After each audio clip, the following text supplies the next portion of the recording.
Good afternoon. बढ़िया सबको, सब बढ़िया है। चलो जी, तो हमारा चैप्टर चल रहा है कौन सा बेटे? सैलरी का। क्लास में आ जाए प्लीज। हाँ डन, पक्का पूछ लेना, ले आना, नहीं तो भेज भी दिया करो मुझे, क्लास में ही पूछ लेना, ठीक है? हाँ बेटे करता हूँ यार। और ऐसा होता है ना, सबके एक्सपीरियंसेस अलग अलग होते हैं। अब मैं पढ़ा रहा हूँ, किसी का डाउट आ गया उस टाइम तो नहीं बता सकता, बाद में भूल जाता हूँ। खाली बैठा हूँ, आ गया तो बता देता हूँ। चलो सब क्लास में आ जाए। टॉपिक है हमारा सैलरी चल रहा है, और कुछ हिस्सा हम लोगों ने सैलरी का कर लिया है, कुछ हिस्सा सैलरी का बचा हुआ है। ये काम कर रहे हैं। पहले क्या करेंगे, रिवीजन करेंगे, और धीरे धीरे पहले मैं अभी तक जो पढ़ाया टैक्सेशन में उसकी रिवीजन करा देता हूँ, ठीक है? आज की क्लास के अंदर हम एक बहुत इंपॉर्टेंट टॉपिक करेंगे आरएफए का, और कई सारे क्वेश्चंस भी होंगे उसके, ठीक है? जब मैंने आपको सैलरी स्टार्ट करवाया तो सैलरी स्टार्ट करने से पहले मैंने टैक्सेशन की कुछ इंट्रोडक्टरी क्लास दी थी, सिर्फ इतना समझाने के लिए कि हमारे जो 5 हेड हैं वो 5 के 5 हेड किस तरीके से आप लोग सॉल्व करोगे।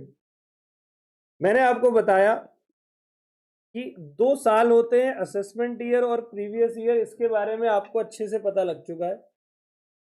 असेसमेंट ईयर वो वाला साल होता है जिसके अंदर आपकी इनकम पर जो टैक्स लगेगा, वो कितनी इनकम कमाई वो एसेस किया जाता है।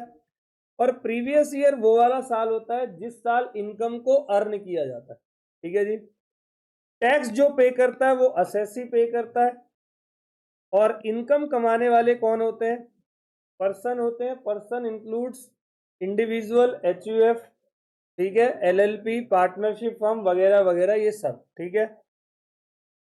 सैलरी का चैप्टर मैंने स्टार्ट किया। सबसे पहले मैंने ये बताया सैलरी का एक चार्जिंग सेक्शन है, सेक्शन नंबर 15 आपका चार्जिंग सेक्शन ऑफ सैलरी है, ठीक है जी? और सैलरी के चैप्टर में आपका एम्प्लॉयर और एम्प्लॉय का रिलेशनशिप होना बहुत जरूरी है। एम्प्लॉयर एम्प्लॉय का रिलेशनशिप होना is very important in the case of salary, ठीक है? कॉन्ट्रैक्ट ऑफ सर्विस की हम बात करेंगे, कॉन्ट्रैक्ट फॉर सर्विस की बात हम लोग नहीं करने वाले, ठीक है जी? मैंने आपको बताया ये जो सैलरी का चैप्टर है, इस सैलरी के चैप्टर में आप लोगों को पढ़नी है लगभग 4 बातें, 4 बड़ी बातें। एक आपको टॉपिक पढ़ना था अलावेंसेस का, एक टॉपिक आपको पढ़ना था परक्यूजिट्स का, एक टॉपिक आपको पढ़ना है प्रोविडेंट फंड का, और एक टॉपिक आपको पढ़ना है रिटायरमेंट बेनिफिट का। जब आप बात करते हो अलावेंसेस की, तो वो अलावेंसेस क्या होते हैं? अलावेंसेस मींस सर आपको मिलने वाला है क्या? कैश बेनिफिट, जो कि आपके एम्प्लॉयर ने आपको प्रोवाइड किया है। क्या प्रोवाइड किया? Cash benefit. एम्प्लॉयर ने एम्प्लॉय को प्रोवाइड किया कैश बेनिफिट, उनको हम अलावेंसेस का नाम देते हैं। अलावेंसेस हमारे 3 तरीकों के होते हैं, 1, 2, 3। सबसे पहला अलावेंस कौन सा था? Fully exempted allowance. Fully exempted allowance, ये कौन से होते हैं अलावेंस? सर ऐसे अलावेंसेस जो कि मिले हैं यूनाइटेड नेशन मेंबर को, एम्बेसडर को, हाई कोर्ट सुप्रीम कोर्ट के जज को, और एमपी एमएलए को। अगर इनको कोई अलावेंस मिले हैं तो ये सारे के सारे अलावेंस क्या होंगे? फुल्ली एग्जेम्प्टेड, मतलब कोई भी टैक्स इन पर नहीं लगने वाला। फिर हमने दूसरी बात की थी पार्टली,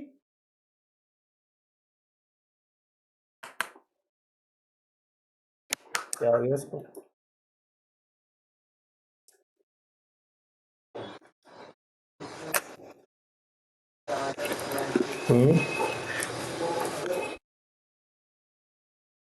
यस, हमने सेकंड की बात करी। सेकंड क्या था? पार्टली टैक्सेबल और पार्टली एग्जेम्प्टेड अलावेंस, मतलब कि ये वो अलावेंसेस होते हैं जिनमें कुछ हिस्सा आपका क्या होता है, टैक्सेबल होता है और कुछ हिस्सा आपका एग्जेम्प्ट होता है। ठीक है, इसके अंदर सबसे पहला मैंने आपको पढ़ाया house rent allowance, HRA। HRA क्या होता है?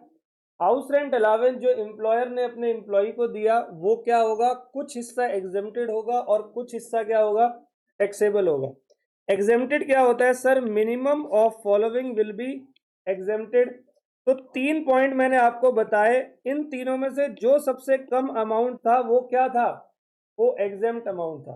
ठीक है, सबसे पहला क्या था, एक्चुअल HRA जो भी आपको रिसीव्ड हुआ है, दूसरा 50 या 40% ऑफ सैलरी, और तीसरा rent paid minus 10% of salary.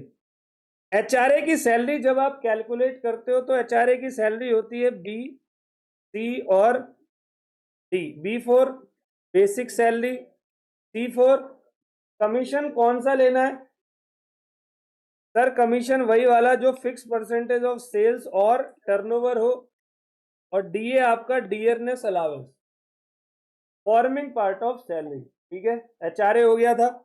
अब अलावेंस नंबर नेक्स्ट मैंने आपको बताया, children education allowance maximum 100 rupees per month per child is exempted, maximum up to 2 child. Number 3, children hostel allowance maximum 300 rupees per month per child is exempted, maximum up to 2 child.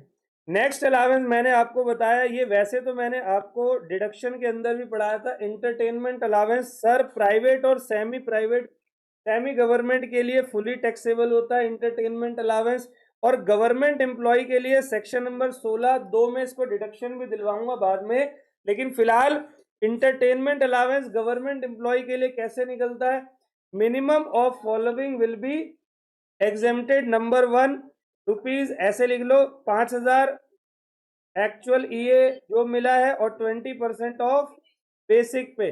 जो भी तीनों में minimum amount होगा वो exempt कर देंगे और actual वाले से माइनस कर देंगे। फिर आपका कुछ ऑफिशियल अलावेंस था। ऑफिशियल अलावेंस कौन से सर? वो वाले अलावेंसेस जो ऑफिशियल एक्सपेंडिचर को मीट करने के लिए दिए जाते हैं। तो सर फिर टैक्स क्यों मांग रहे हो? अरे पैसा अगर ज्यादा मिला है और ऑफिशियली कम खर्च किया है तो बैलेंस को आपका क्या हो जाएगा, एक हेल्पर अलावेंस, एक यूनिफॉर्म अलावेंस, एक आपका रिसर्च अलावेंस, एक कन्वेंस अलावेंस, एक डेली अलावेंस और एक ट्रैवलिंग अलावेंस।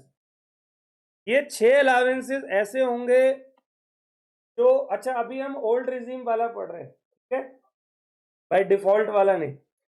तो ये सारे के सारे अलावेंस, मान लो हेल्पर अलावेंस एम्प्लॉयर ने 20,000 दिया और हेल्पर को आपने 18,000 दिए थे, तो बैलेंस 2,000 रुपये आपका क्या हो जाएगा, 20,000 मिला है, हेल्पर को 20,000 दिए तो नील रुपीज विल बी टैक्सेबल। 20,000 मिला है और हेल्पर को आपने 21,000 दिए हैं तो टैक्सेबल क्या होगा, कुछ भी नहीं। 20 मिला है, 21 दिए, तो भाई देने को तो तू 1 लाख भी दे सकता है हेल्पर को। ठीक है, 20 मिला है लेकिन दिए कितने, 21,000, तो ये तो एम्प्लॉय की मर्जी होगी ना, तो यहां से टैक्स क्या लूंगा, उसको तो खर्चा ही ज्यादा हुआ है। डन, कोई दिक्कत यहां तक? ओके। इसके बाद मैंने आपको नेक्स्ट अलावेंस बताया था out station allowance. Out station allowance कौन सा होता है सर? वो एम्प्लॉयज जो ट्रांसपोर्ट अंडरटेकिंग के अंदर काम करते हैं, उन एम्प्लॉयज को मिलने वाले अलावेंस को आप आउट स्टेशन अलावेंस मिलते हो कहते हो। तो एग्जेम्प्टेड कितना होता है, 70% of such allowance, not salary, of such allowance, और 10,000 per month, which ever is all well. फिर आपको मिलता है अगला, ब्लाइंड बंदे को और डिसेबल बंदे को मिलने वाला अलावेंसेस। ठीक है, इसको आप क्या बोलते हो, ट्रांसपोर्ट अलावेंस बोलते हो। कितने रुपए, 3200 रुपए per month, 3200 per month maximum. फिर था मेरे बच्चे आपका tribal area allowance. Tribal area कितना, 200 रुपए per month will be maximum exempted. Tribal area के बाद क्या था, underground allowance 800 rupees per month. ठीक है जी, तो ये मेरे सारे अलावेंसेस थे, कौन से, पार्टली वाले। कोई दिक्कत किसी बच्चे को? ठीक है, नेक्स्ट है हमारा fully taxable allowance, servant allowance, ठीक है, city compensatory allowance, overtime allowance, project allowance, entertainment कौन सा वाला, जो प्राइवेट और semi government, medical allowance, tiffin allowance, non practising allowance और लंच अलावेंस, ये सारे के सारे अलावेंसेस जो होते हैं क्या होते हैं? ऑल वेल डन है जी। हाँ ठीक है, डन है, ओके। ट्रांसपोर्ट और कन्वेंस में बहुत फर्क है। कन्वेंस का मतलब होता है जैसे ऑफिशियल ड्यूटी पूरे करने के लिए आपको, आपकी गाड़ी, हम बोलते हैं भाई जाओ कनॉट प्लेस जाना है आपको, तो कनॉट प्लेस क्या आप अपनी जेब से जाओगे? ऑफिस का काम है ना, कनॉट प्लेस जाना है तो ऑफिस वाले पैसे देंगे। ऑफिस वाले ने आपको 300 रुपीज दिए बट आपका खर्च 100 रुपये हुआ, होता है ऐसा। एम्प्लॉय को मिले ज्यादा है लेकिन खर्च कम हुआ तो बैलेंस विल बी टैक्सेबल, वो कन्वेंस होता है। ठीक है, ठीक है जी।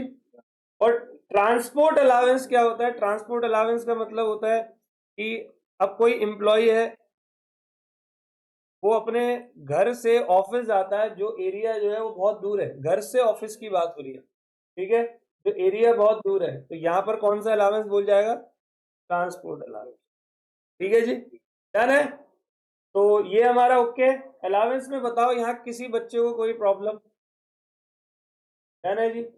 अब हम आगे बढ़ते हैं। मैंने आपको रिटायरमेंट बेनिफिट स्टार्ट करवाया जिसमें मैं आपको 3 रिटायरमेंट बेनिफिट करवाए, तीनों के तीन याद है आपको रिटायरमेंट बेनिफिट? 3 रिटायरमेंट बेनिफिट कौन कौन से थे? सबसे पहला था लीव इनकैशमेंट, दूसरा वाला क्या था,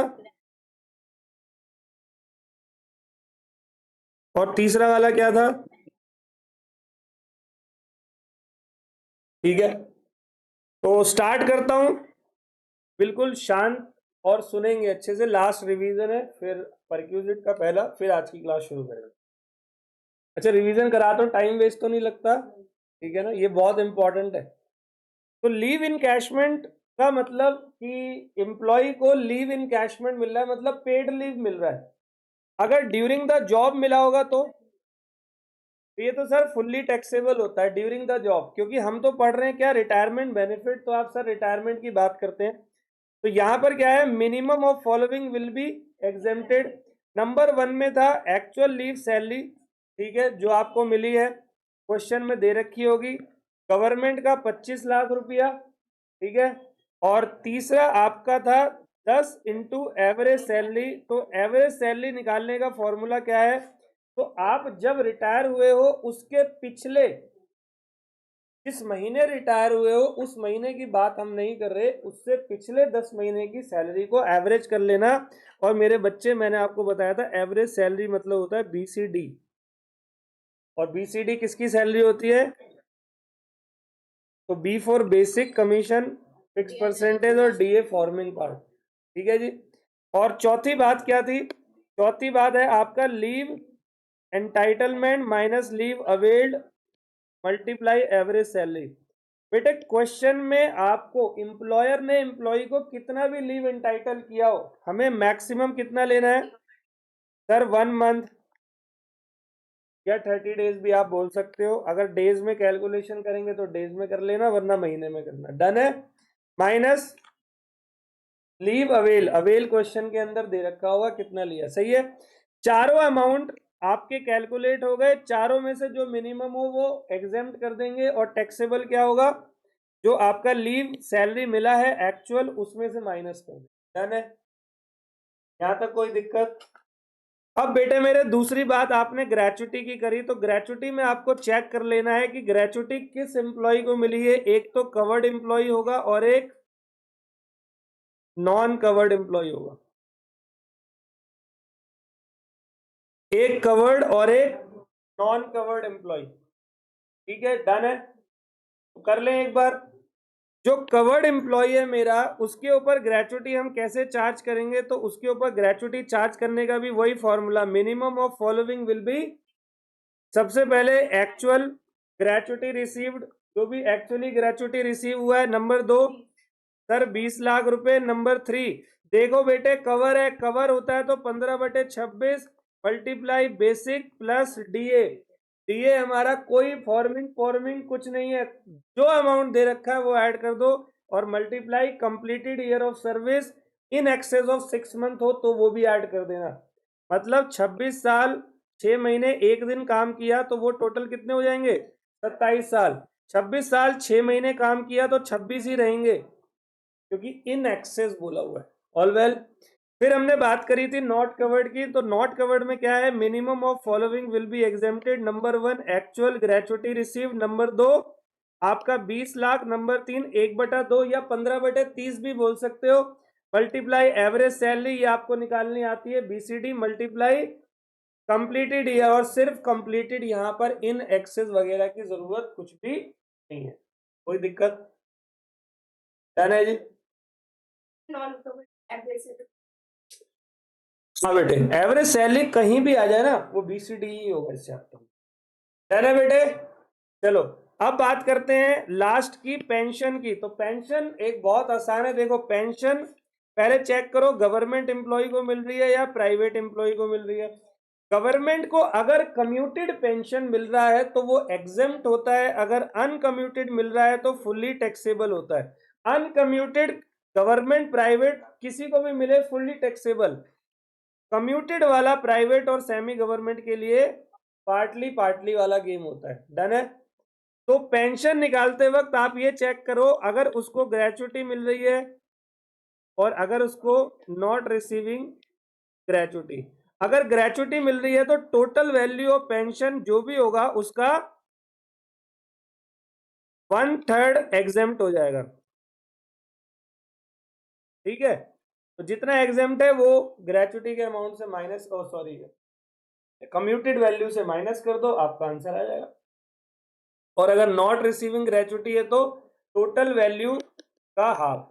ये टोटल वैल्यू ऑफ पेंशन कितना कैसे निकलता है? आपके क्वेश्चन में अगर ये दे रखा है कि बंदे ने 40% कम्यूट किया है, इसका अमाउंट है 2 लाख, तो आप इसको पहले 100% बनाओगे। 2 लाख डिवाइड बाय 40%, आपका 100% आएगा, उसका 1/3 या 1/2। डन है जी? तो हमने अभी अलावेंसेस करे, रिटायरमेंट बेनिफिट अभी पूरा फिनिश नहीं हुआ, 3 रिटायरमेंट बेनिफिट करवाए, और अब हम कर रहे हैं परक्यूजिट, जो कि पिछली क्लास में मैंने परक्यूजिट के बारे में काफी कुछ बताया। Perquisite means benefit in kind. Perquisite का मतलब बेनिफिट इन काइंड। डन है? यहां तक कोई इशू तो नहीं? अब क्या हो रहा है सर, परक्यूजिट बहुत सारे मिलने वाले हैं। सबसे पहला परक्यूजिट किसको मिलेगा? आरएफए मिल रहा है। सर आरएफए की फुल फॉर्म क्या होती है? आरएफए की फुल फॉर्म होती है रेंट फ्री अकोमोडेशन। आपको मिला है rent free accommodation. All well. अब ये जो आरएफए एम्प्लॉय को मिला है तो चेक करो वो किस एम्प्लॉय को मिला है, गवर्नमेंट एम्प्लॉय को मिला है या प्राइवेट एम्प्लॉय को मिला है? चेक कर लो भाई किसको मिला, गवर्नमेंट या प्राइवेट एम्प्लॉय। अगर गवर्नमेंट एम्प्लॉय को आरएफए मिला है तो वहां पर लाइसेंसिंग फीस क्वेश्चन में दे रखी होगी। लाइसेंसिंग फीस को हम क्या कर देंगे? टैक्सेबल कर देंगे। डन है जी? लाइसेंसिंग फीस को क्या कर देंगे? टैक्सेबल। और अगर प्राइवेट या सेमी गवर्नमेंट को मिला है तो सबसे पहले आपने क्या करना है? डिवाइड कर लेना है। मिला है अप टू 31 अगस्त 2023 और 1/9/2023 से 31 मार्च 2024, इन डेट को अलग कर लेना। 1 अप्रैल 23 से 31 मार्च 23 का अलग निकलेगा और 1/9/23 से 31 मार्च 24 का अलग निकलेगा। डन है? अब जैसे ही आपने आरएफए निकाला, मतलब निकालने जा रहे हो, तो आरएफए निकालते वक्त पहले हम ये वाला करते हैं, 1/4/23 से 31/8/23 वाला। आपको ये चेक करना है जिस एरिया में आरएफए मिला है उस एरिया की पॉपुलेशन अगर 10 लाख है तो 7.5% of salary will be taxable. और ये तब है जब घर जो है वो एम्प्लॉयर के ओन्ड है, ये सब ओन्ड है, ओन्ड बाय एम्प्लॉयर। और अगर रेंट पे होगा तो 15% ऑफ सैलरी और जो भी रेंट पे किया है वो इजी है। फिर दूसरा क्या था, अगर आपकी पॉपुलेशन 10 लाख 1 से 25 लाख है ऑफ सैलरी और 25 लाख से ऊपर है तो 15% ऑफ डन है जी। सैलरी का मतलब क्या होता है, तो सैलरी ही सबसे इंपॉर्टेंट पार्ट है यहां पर। सैलरी मींस मेरे प्यारो, B for basic, C for commission, D for DA. DA हमारा जो है वो फॉर्मिंग पार्ट होगा। एम फॉर मॉनेटरी बेनिफिट जैसे बोनस, फीस, लीव इनकैशमेंट। और T for taxable part of all allowance, taxable part of all well है जी। कोई समस्या किसी बच्चे को? ठीक है जी। पीसीडीएमटी। लेकिन ये सिचुएशन कब है, जब इस बीच में आपको आरएफए मिला है। और अगर आरएफए आपको इस बीच में मिला तो पॉपुलेशन देख लो अप टू 15 लाख कितने ऑफ सैलरी, और 15 लाख 1 से कितनी, और अब 40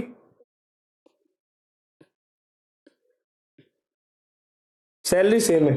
ठीक है, याद रखना सैलरी कैलकुलेट करते वक्त ये जो आप सैलरी कैलकुलेट कर रहे हो, नेवर इंक्लूड एनी एडवांसेस और एरियर। यहां तक डन है। और दूसरा हिस्सा, never take any other perquisite. कोई भी दूसरा परक्यूजिट आपको इसके अंदर काउंट नहीं कर। डन है। Never take any perquisite. कोई समस्या? क्यों होगा? प्रीवियस ईयर तेरा ये वाला चल रहा है, क्यों आएगा? क्यों आएगा? तेरे को बोला है ना 24-25 असेसमेंट ईयर, 23-24 प्रीवियस ईयर। तो उससे पहले का मैंने क्या करना है, मेरे को तो इस साल का निकालना है ना।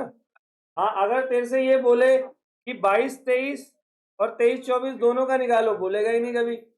लेकिन बोलेगा तो अमेंडमेंट तो 1/9/2023 से है ना, उससे पहले तो पुराना रूल लगता है, तो पुराना लगाएंगे। है ना जी? कोई समस्या किसी बच्चे को जल्दी से बता दो। कोई भी commission any time, commission any time. RFA की सैलरी कैलकुलेट करते वक्त क्वेश्चन में जो भी कमीशन हो वो पूरा का पूरा लेना है, एनी टाइम वाला। सही है? चलो जी, बिल्कुल शांत। एक बार और रिपीट कर रहा हूं, सिर्फ आरएफए, क्योंकि क्वेश्चन चालू कर रहा हूं आरएफए का। ठीक है, बिल्कुल दिमाग के अंदर आपका आना चाहिए। आरएफए की full form rent free accommodation. Sir RFA हमें ये देखना है कि किस एम्प्लॉय को मिलता है। अगर आरएफए मिलेगा कौन से एम्प्लॉय को? गवर्नमेंट एम्प्लॉय को, तो लाइसेंसिंग फीस जो होगी वो टैक्सेबल होगी। कौन सी फीस? ठीक है जी, वो हमने सेपरेट कर दिया। अगर आरएफए मिला है किसी प्राइवेट एम्प्लॉय को या सेमी गवर्नमेंट एम्प्लॉय को, तो हमें ये चेक करना है वो आरएफए मिला कब है।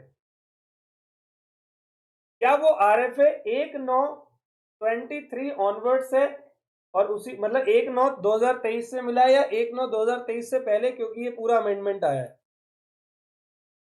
तो जी मान के चलते हैं फिलहाल के लिए कि 1/9/23 से पहले मिला है। ठीक है,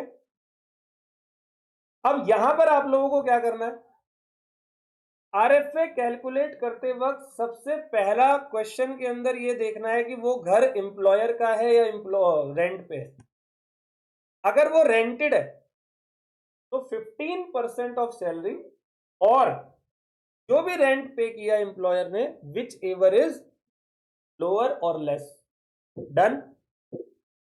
इसके अलावा अगर एम्प्लॉयर के खुद का है घर, तो हमने चेक कर लिया था वो 1 अप्रैल से मिला है और अभी सितंबर से पहले का ही है, तो वहां पर अप टू 10 लाख पॉपुलेशन अगर एरिया की है तो 7.5% of salary. Population between 10 lakh to 20, 10 lakh से 25 लाख है तो 10% ऑफ सैलरी, और 25 लाख अबव है तो सैलरी क्या होती है sir? BCDMT, before basic salary, commission any time, DA forming part, monetary part, monetary benefit, bonus, leave salary और फीस, ये सब, and taxable part of all allowance. Allowances आपने सारे के सारे कवर्ड कर लिए। डन है जी? कोई प्रॉब्लम किसी बच्चे को? ये जो मैंने अभी करवाया, ये पूरा का पूरा करवाया है जब एम्प्लॉय को घर मिलता है। एम्प्लॉयर ने एम्प्लॉय को क्या दिया? तो घर दो तरीकों से देगा, एक तो या तो अनफर्निश देगा, या तो घर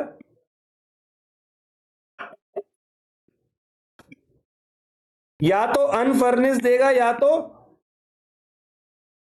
सही है। हम बात कर रहे हैं किसकी अभी फिलहाल?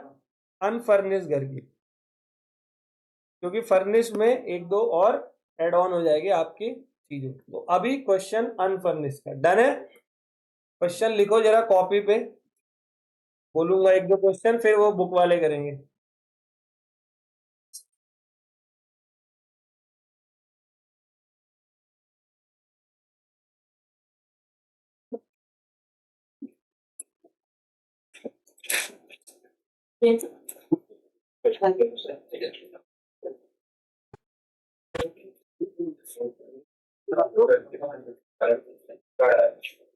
चलो एक क्वेश्चन लिखो जरा।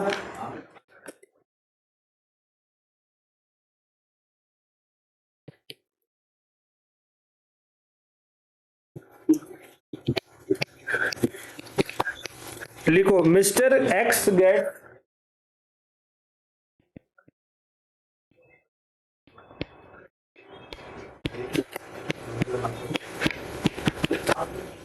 फॉलोइंग एमोल्यूमेंट्स।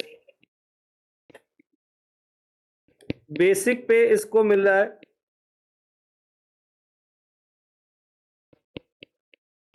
DA मिल रहा है 25% ऑफ बेसिक पे।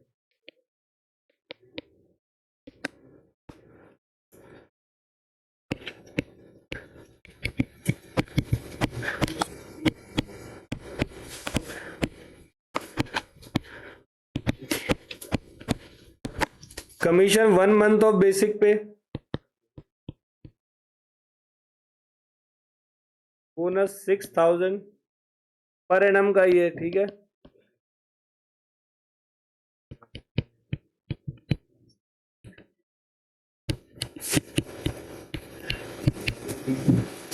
ट्रैवलिंग अलावेंस आपका 30,000 है, ठीक है, जिसमें 30% पर्सनल है, तो ऑफिशियल कितना होगा? और ये पर्सनल टैक्सेबल होगा, ठीक है। और मेडिकल अलावेंस, फुली टैक्सेबल का पार्ट है, MTNL में MM, ठीक है। तो मेडिकल अलावेंस आपके 16,000 रुपए है, और 15,000 ऑफिशियल है। ये कंफ्यूज करने के लिए दिया हुआ है। फुली टैक्सेबल होता ना मेडिकल, फुली टैक्सेबल कर देना। और चिल्ड्रन हॉस्टल अलावेंस आपको मिला है 2,000 पर मंथ। 4-3 चिल्ड्रन, तो यहां ख्याल रखना थोड़ा सा। 4-3 चिल्ड्रन मतलब 2,000 रुपए पूरे तीनों बच्चों को मिले, तीनों बच्चों को 2,000। तो चिल्ड्रन हॉस्टल अलावेंस निकालते वक्त मैक्सिमम कितना है? तो पहले 2000 पर मंथ है ना, तो पहले डिवाइड बाय 3 कर देना, तो पर बच्चा कितना है? तो 666 इंटू 12 इंटू 3, जितना भी आएगा, ठीक है। और 300 रुपये 2 बच्चों के लिए एग्जाम करना। बेटे आपका नाम क्या है? ये आया समझ में? ठीक है, तो अगला बताओ, नेक्स्ट लिखो क्वेश्चन में,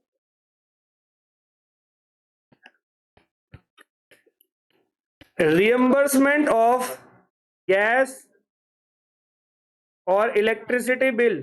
सब सुनो, एम्प्लॉय का गैस और इलेक्ट्रिसिटी का बिल था 18,000 रुपए का, वो पे किसने कर दिया? एम्प्लॉयर ने।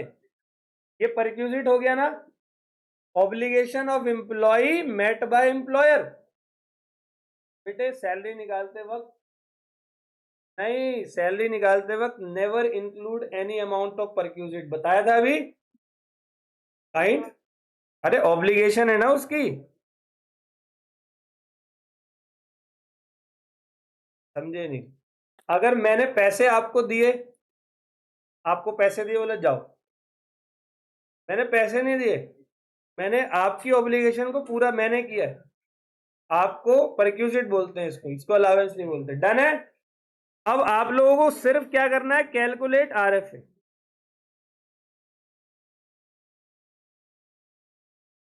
Calculate taxable RFA. क्या करना है? स्टेप मार्किंग पूरी मिलेगी, लेकिन आप स्टेप, बेटे HURT CD है, ट्रैवलिंग में जो ऑफिशियल किया है खर्चा उतना ही एग्जाम्प्ट होता है, बाकी टैक्सेबल।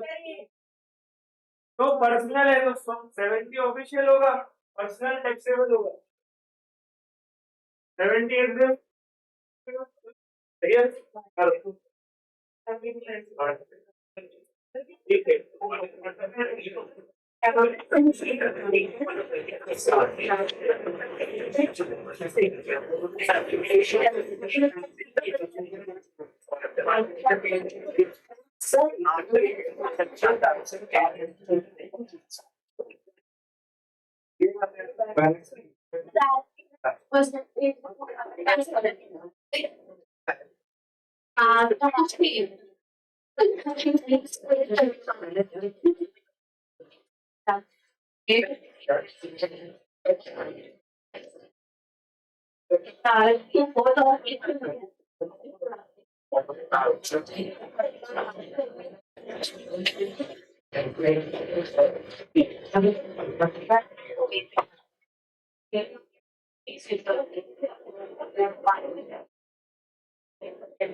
साल वाल तो बताया नहीं ना अभी आपको।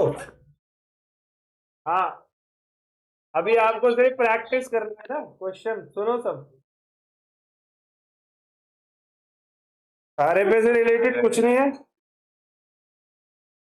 पूरा क्वेश्चन आरएफए से रिलेटेड। आप कह रहे हो आरएफए से रिलेटेड कुछ, आ जाओ बेटे आ जाओ। अभी ना एक क्वेश्चन ये वाला जो दिया है, ये सिर्फ आपको अंडरस्टैंड करवाने के लिए सैलरी क्या होती है।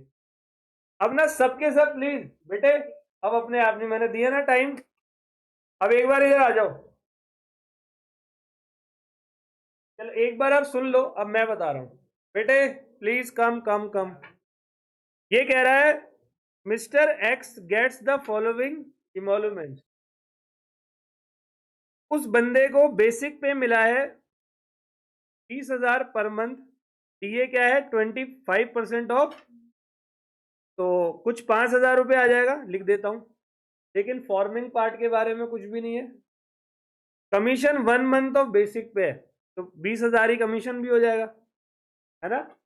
बोनस को क्या बोलते हैं, monetary benefit 6,000, travelling allowance, medical allowance, children hostel allowance, और रियम्बर्समेंट ऑफ गैस इलेक्ट्रिसिटी 18,000 है। ये परक्यूजिट है, कह रहा टेक्सेबल आरएफए निकालो। सब सुनना, पहली बात तो ये क्वेश्चन में ये नहीं बता रखा कि एम्प्लॉयर ने एम्प्लॉय को जो आरएफए दिया है, मतलब जो घर दिया है, वो एम्प्लॉयर के खुद का है या पहला है ना, यही करते हैं ना पहला।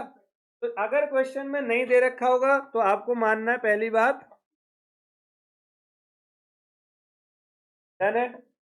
अब दूसरी बात सुन लो, अब यहां पर ना इन्होंने पॉपुलेशन भी नहीं बता रखी। पॉपुलेशन होनी चाहिए ना, जो कि अगले क्वेश्चन में मैं आपको बताऊंगा पॉपुलेशन भी। अगर पॉपुलेशन नहीं है, फिलहाल हम ओल्ड वाले से कर रहे हैं, यानी कि वो अगस्त से पहले का। अगर पॉपुलेशन नहीं बता रखी तो आप अपनी मर्जी से ले सकते हो, लेकिन मैं आपको बताता हूं बाय डिफॉल्ट ना मैक्सिमम वाली ले लिया करो। बाय डिफॉल्ट कौन सी लिया करो? तो अबव 25 लाख। सही है। तो अब आपका देखो सोल्यूशन मिला। तो अबव 25 लाख आप लोगे तो 25 लाख से अबव होने पे 15% ऑफ क्या होता है? तो अब इस क्वेश्चन में आपको मात्र निकालना है calculation of salary for RFA. आ जाओ बेटे सब। सैलरी में सबसे पहले क्या आता है? बेसिक क्वेश्चन में क्या दे रखा है? 20,000 इंटू 12 कर दो। 20,000 इंटू 12 2 लाख। कोई दिक्कत है? बी सी फोर कमीशन बोला था एनी टाइम ले लेना, तो मैं एनी टाइम 20,000 रुपए। डी फॉर डीए कौन सा बोला है? क्वेश्चन में नहीं दे रखा है। क्वेश्चन में क्या डीए कुछ दे रखा है? फॉर्मिंग पार्ट नहीं है। M for monetary benefit. देखो एक मोनेटरी बेनिफिट है बोनस नाम से, आपको मोनेटरी नहीं लिखना, आपको बोनस लिखना है। कितना अमाउंट है? और taxable part of all allowances, तो सबसे पहला ट्रांसपोर्ट अलावेंस है। ट्रांसपोर्ट अलावेंस कितना है? सॉरी ट्रैवलिंग है। ट्रैवलिंग 30,000 मिला था, तो ऑफिशियल मिला था, लेकिन उसने पर्सनल कितना किया? 30%, यानी 9,000 टैक्सेबल। अरे माइनस कर दो 70%, एक ही बात है। ठीक है। और लास्ट है आपका मेडिकल अलावेंस। बेटा ये फुली टैक्सेबल होता है मेडिकल। तो कितना अमाउंट है? 16,000। And the last one is children hostel allowance. कितना मिला? 2,000 पर मंथ फॉर, तो 2,000 into 12 is equal to less exempted बताओ, इंटू 12 इंटू 2 कितना बताना। बेटे टू नहीं नहीं 4 3 चिल्ड्रेन है ना, ईच थोड़ी है। तीनों बच्चों के लिए 2,000 एक साथ दिया है, तो मल्टीप्लाई 3 क्यों करें? अगर यहां लिखा होता पर चाइल्ड तो 3 से करते। निकाल लो, यही आंसर आएगा। ठीक है, डन है जी। चलो एक काम करो, सारी सैलरी बताओ, मल्टीप्लाई कर दो बेटे 15%। This is your taxable RFA.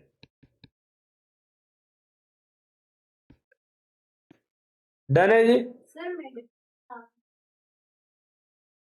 बेटे आपने ना अभी प्रोविजन को अच्छे से पढ़ा नहीं, एक बार सुनो। Medical allowance is the part of scope MTNL, yes और नो? और ये फुली टैक्सेबल होता है। तो इन्होंने बोला 16,000 मिला है, अरे इससे मुझे कोई मतलब ही नहीं है, ये तो सिर्फ कंफ्यूज करने के लिए दे रखा है। ऑल वेल, तो 16,000 आ गया। कैसा लगा बेटे क्वेश्चन? All well. चलो एक क्वेश्चन और करो फटाफट।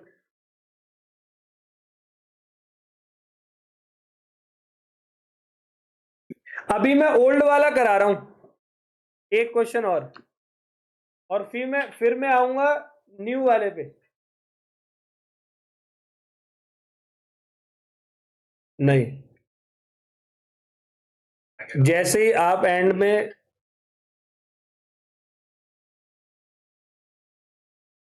नोट्स मत बनाओ।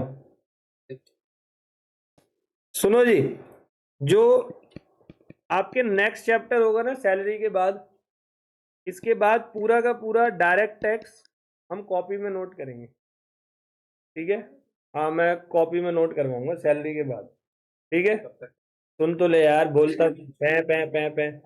और सैलरी वाला जो है ये मैं आपको पीडीएफ भेज दूँ बनाकर, नहीं सैलरी का पीडीएफ हैंड रिटन वाला। तो मैं डायरेक्ट टैक्स, सब सुन लो एक बार, सुन लो।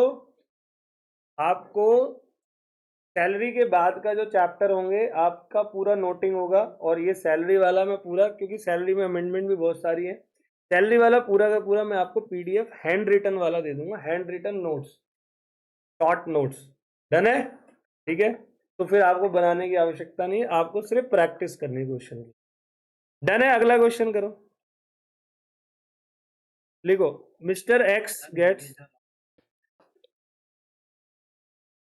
हाँ है,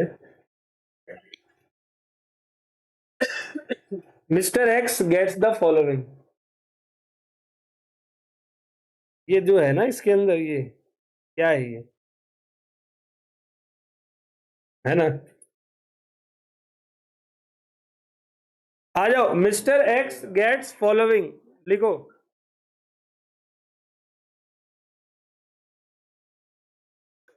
बेसिक पे 25,000 पर मंथ, डीए जो भी अमाउंट होगा उसका 30% फॉर्मिंग पार्ट है, अमाउंट है 15,000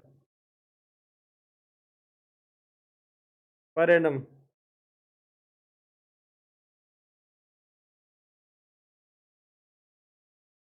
कमीशन आपकी 12,000 है,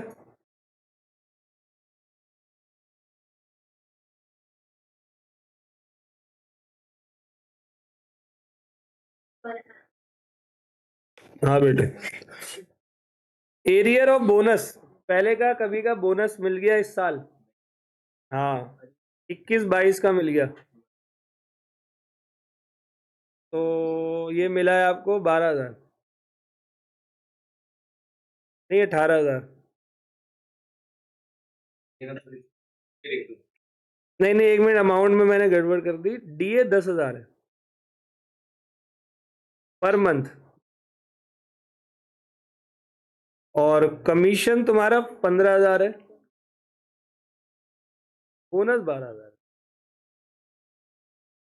मेरी तो ड्यूटी है लिखने की, तुम मत लिखो। रिसर्च अलावेंस 2,000 पर मंथ, नहीं 18,000, जिस जिसमें से एक्सपेंस किया है 8,000 पर एनम है, कुछ ना लिखूं तो पर एनम समझ जाना।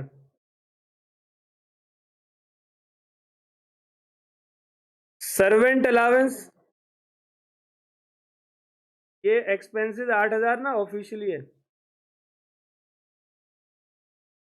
सर्वेंट अलावेंस है आपका 2,000 पर मंथ।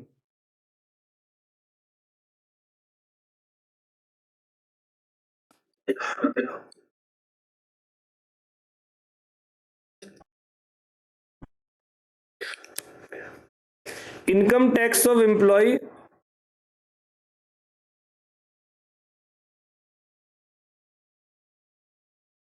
एम्प्लॉय का इनकम टैक्स पे कर दिया किसने,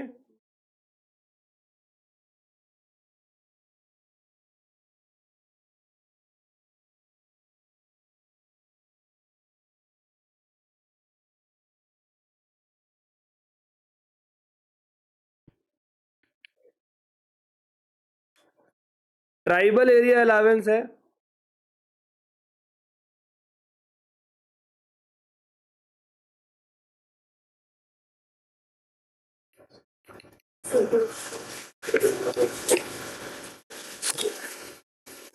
क्वेश्चन लिख रहे हो ना सब, लिखो, he has also been provided RFA in small district of Orissa, population वहां की 10 लाख है, याद रखना। कैलकुलेट टैक्सेबल आरएफए, और अभी निकालो ओल्ड से, ठीक है जी।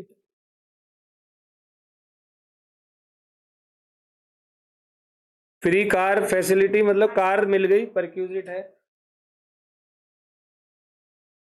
फाइंड हो गया ना, परक्यूजिट है तो परक्यूजिट लेते नहीं है ना सैलरी में।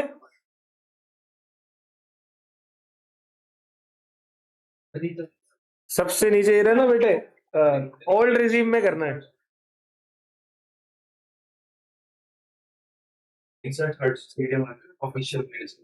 रिसर्च ऑफिशियल माइनस करना है, बाकी टैक्सेबल। सर्वेंट फुली टैक्सेबल, सब करके बताओ जरा।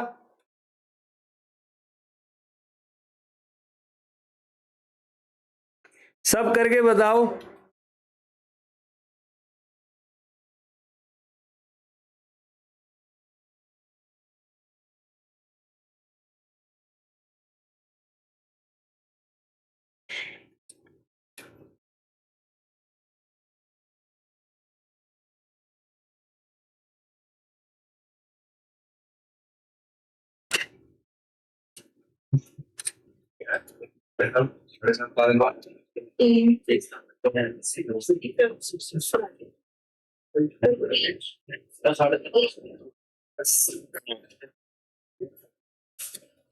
पूरा सॉल्व करो, सॉल्व कॉपी में, कैलकुलेट मत करो,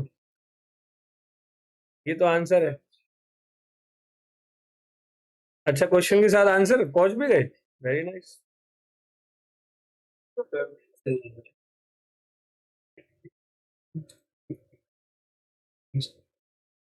सैलरी क्या आई?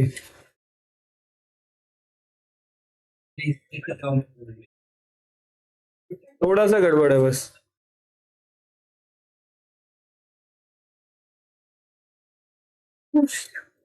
टू 9 या 3 9, ठीक है। सैलरी क्या आई है? 388,600 आई है, सही है। 29145 जिसका आया वो वेल्डन वाला है बच्चा।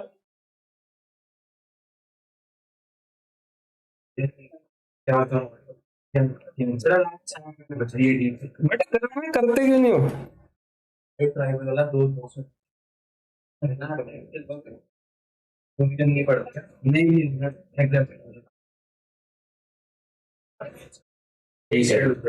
तेरा हो गया, एक छोटी सी हेल्प कर देगा यार, एक पानी की छोटी बोतल लेते हैं,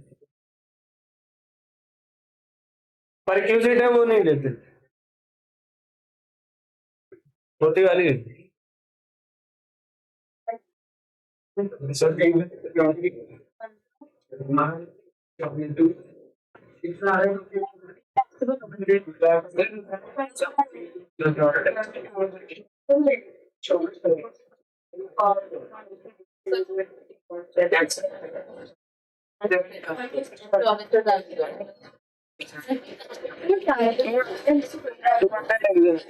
मैक्स है, मैक्स पर मंथ। आपका 29145 आंसर आया।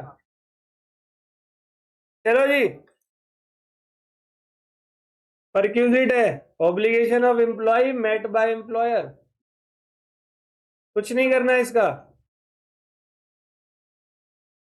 मैं बता रहा हूं। चलो जी बेटे, कम कम कम बेटे, आपका आ गया। चलो जी, मैं कैलकुलेशन ऑफ सैलरी कर रहा हूं, कैलकुलेशन ऑफ सैलरी। सबसे पहले बेसिक पे, बेसिक कितना है? 25,000 इंटू 12, 3 लाख। डीए, डीए मेरा टोटल कितना है? 10,000 पर मंथ, यानी कि 1,20,000, लेकिन फॉर्मिंग पार्ट कितना है? 36,000। कमीशन, कमीशन मेरा 15,000 है, ठीक है, BCD। M for monetary benefit, question में कुछ भी नहीं है, मॉनेटरी बेनिफिट कुछ नहीं, बोनस नहीं है, लीव सैलरी नहीं है और फीस वीस कुछ नहीं है। अब लास्ट है taxable part of all allowance में सबसे पहला मेरा रिसर्च अलावेंस। रिसर्च अलावेंस मेरे को मिला है 18,000। ऑफिशियल मैंने कितना खर्च किया, तो ये तो एग्जेम्प्ट होता है, टैक्सेबल कितना होता है। फिर इसके बाद मेरी बात हुई servant allowance, servant fully taxable है, ठीक है।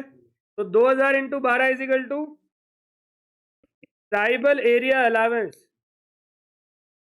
500 मिला माइनस 200 एग्जेम्प्ट, ठीक है। कितना हो गया, और कुछ है क्या? अच्छा एक बात और सुनो, income tax of employee paid by employer, this is perquisite. Free car facility is also perquisite. तो आंसर आएगा आपका, ठीक है। अब आरएफए इसको कहां मिला है, उड़ीसा। मैंने देखो कुछ नहीं दे रखा, तो मैंने मान लिया ये घर एम्प्लॉयर के खुद का, वर्किंग नोट में लिख कर आओगे, ठीक है। इंटू 7.5% आ गया, 29,145 is your taxable perquisite. Done है जी, ओके। चलो एक काम करते हैं, अब बुक के क्वेश्चन करते हैं, ठीक है। अब बॉडी रमा होगी तुम्हारी, अब तुम कर लोगे बॉडी रमा, जैसे इंजन नहीं किसी गाड़ी का बनाते, समझे कि नहीं अभी? छुट्टी उट्टी नहीं है। 6 बजे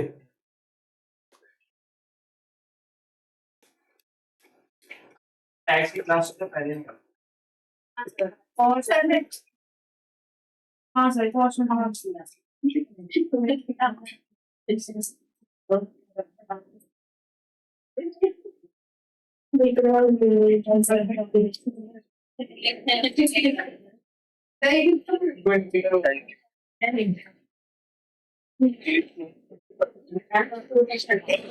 आंसर ठीक है, वही कराया बस। चलो बेटे क्वेश्चन करो।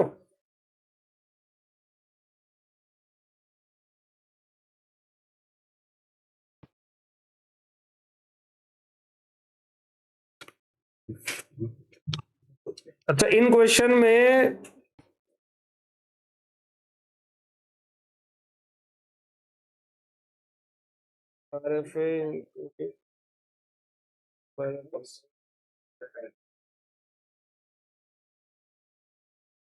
हाँ कर लूंगा मैं, सुबह लूंगा मैं सर से, टाइमिंग पूछ लूंगा मॉर्निंग। अभी पहले सुन लो 1 मिनट, पहले आज की क्लास करने दो, सुनो।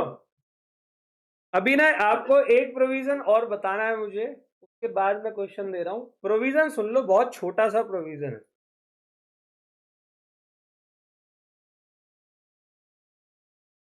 मैंने आपको अभी तक क्या पढ़ाया आरएफए के अंदर,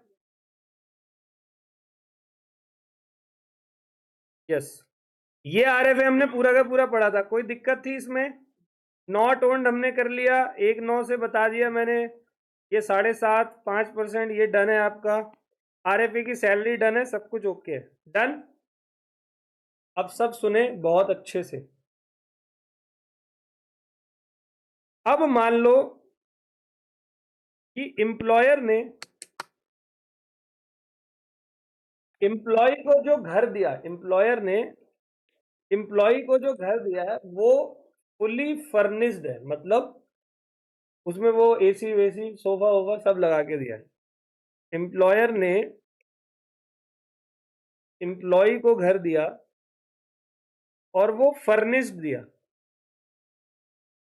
अभी तक आपने क्या निकाला, अनफर्निश्ड। देखो अगर क्वेश्चन में फर्निश्ड होगा तो पहले तो आपको अनफर्निश्ड निकाल लेना है, ओल्ड और न्यू दोनों के हिसाब से, उसमें प्लस कर देना फर्निश्ड वाला अमाउंट। फर्निश कैसे निकलता है, फर्निश आपका निकलेगा अगर ओन्ड बाय एम्प्लॉयर है, मतलब जो फर्नीचर है वो एम्प्लॉयर के खुद का है, तो एक्चुअल कॉस्ट ऑफ फर्नीचर का 10% पर एनम, मान लो सोफा था, 1 लाख का सोफा था, एक्चुअल कॉस्ट दे रखी है उसका, उस प्रीवियस ईयर में 10% कर देना, 10,000 रुपये ऐड कर देना बस, ठीक है। नहीं समझे? रिपीट कर रहा हूं, सब सुनो। अगर फर्नीचर वगैरह, एयर कंडीशन, बेड, कुछ कुछ जो भी सामान होता है वो दिया है, अनफर्निश पहले निकाल लेना, वो तो आपको आगे निकालना, उसमें आप ऐड कर देना फर्निश्ड की वैल्यू। फर्निश्ड की वैल्यू कैसे ऐड करोगे, तो आपने क्वेश्चन में देखना है वो ओन्ड बाय एम्प्लॉयर है या रेंटेड है। अगर ओन्ड बाय एम्प्लॉयर हुआ तो जो भी एक्चुअल कॉस्ट होगी, नॉट WDV, जो भी एक्चुअल कॉस्ट होगी उसका 10% पर एनम। और अगर रेंटेड है तो रेंटेड में एक्चुअल हायर चार्जेस। डन है? डन है जी? क्लियर है? एक बार इसको पढ़वा रहा हूं मैं।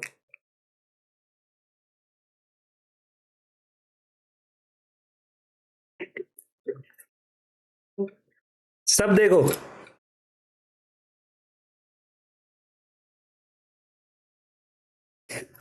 बेटे इधर आ जाओ प्लीज, ये देख लो। Taxability of furniture provided along with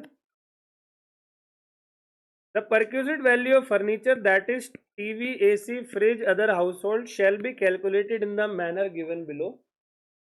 Further, such perquisite value shall be taxable in the hands of all kind of employees, whether government or case 1. If furniture is by employer, if the employer has taken furniture on rent, तो जो भी rent charges पे किए होंगे, ठीक है, actual charges. और अगर फर्नीचर ओन्ड बाय एम्प्लॉयर है तो 10% per annum of original cost, not WDV। आ गया समझ? 10% per annum of actual cost of furniture. सब समझ गए? कोई दिक्कत? ठीक है, तो अब आ जाओ जी क्वेश्चन पे। तो मेरे को ये वाला क्वेश्चन सॉल्व करके दें, क्वेश्चन नंबर 15। ये क्वेश्चन आपके पास भी है,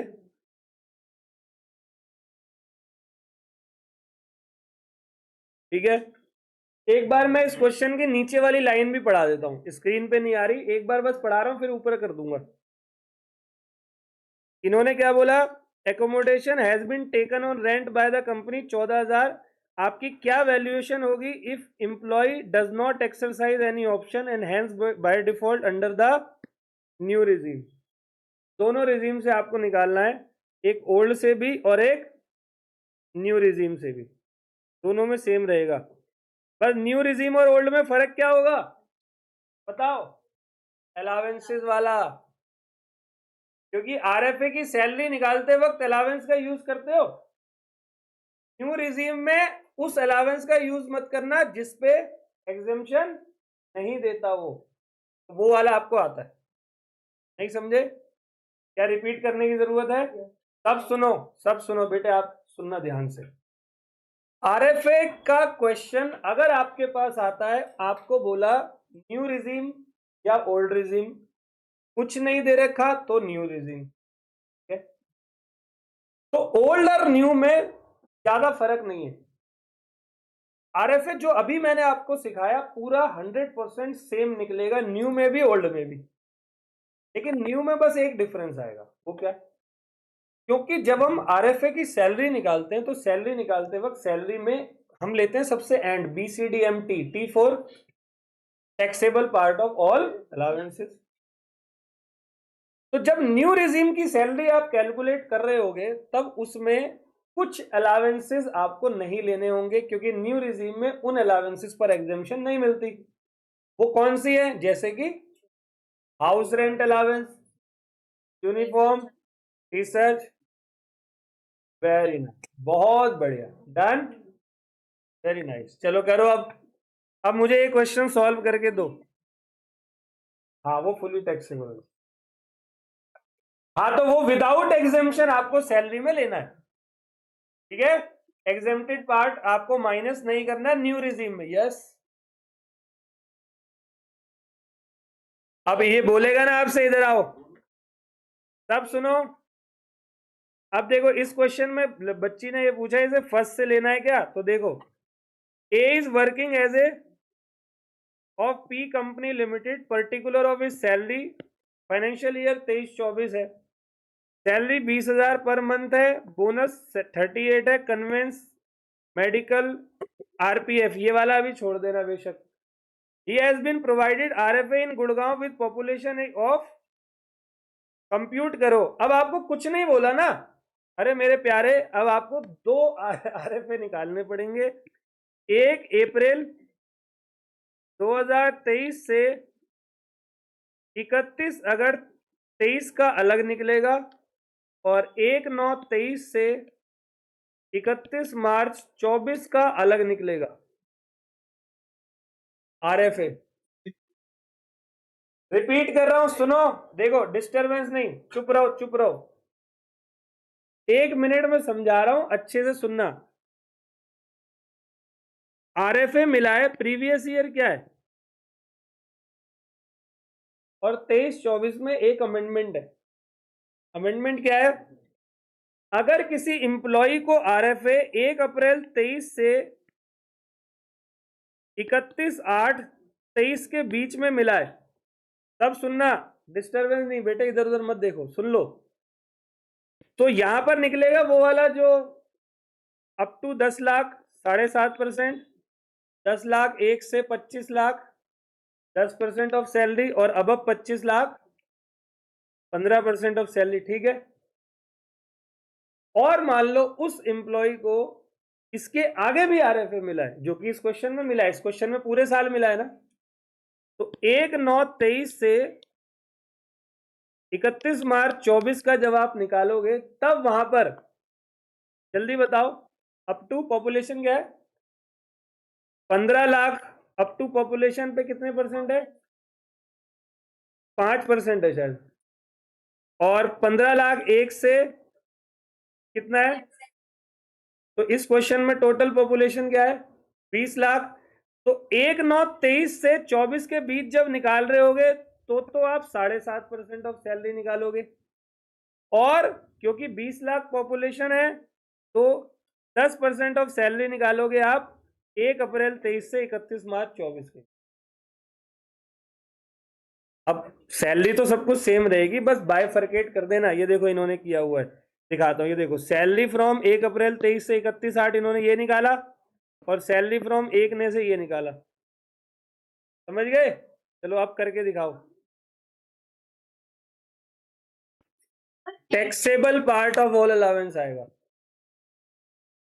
करने की कोशिश तो करो। न्यू में क्यों नहीं आएगा, तो न्यू रिजीम में मना कब किया, अरे वही टैक्सेबल पार्ट ऑफ, न्यू में क्या होता है, अलावेंसेस जो होती है ना, बहुत सारी अलावेंस को एग्जेम्प्ट नहीं करते, तो जो एग्जेम्प्ट नहीं होगा वो टैक्सेबल ही तो होगा। हाँ जी, अब पूछना नहीं, खुद सॉल्व करना है, दोनों से निकालना, दोनों से। ये देखो इन्होंने दोनों से निकाला है, आप ऐसे बॉक्स बनाओ, एक बार मैं आपको दिखा देता हूं, बस 1 मिनट की हेल्प करवा दूं। देखो इन्होंने बनाया हुआ है, सैलरी अलग, opt to tax under old regime, old और न्यू में फर्क नहीं होगा, थोड़ा सा फर्क होगा, क्योंकि इसके अंदर सारे अलावेंसेस टैक्सेबल होंगे, तो आंसर में डिफरेंस नहीं आएगा, अगले क्वेश्चंस में आ सकता है, सही है। ओल्ड रिजीम अलग, न्यू अलग, करो। हाँ जी, हाँ जी, हाँ चलेगा, इन्होंने भी ऐसे ही किया है। अब आ जाओ, क्वेश्चन ऊपर दिखा रहा हूं, अब सॉल्व करो, चलो।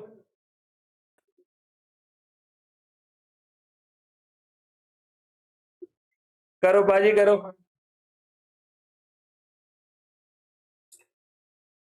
हाँ, कन्वेंस अलाउंस है ना,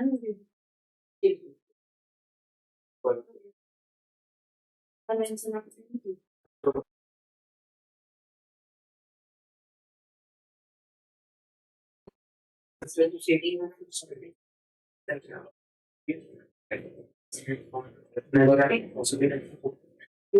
Wait, welcome to the 10 minutes for half an hour. Half क्यों 5 और 7 में नहीं करेगा अप्रैल मई जून जुलाई अगस्त का अलग हाँ अभी पूछो मत अभी खुद कर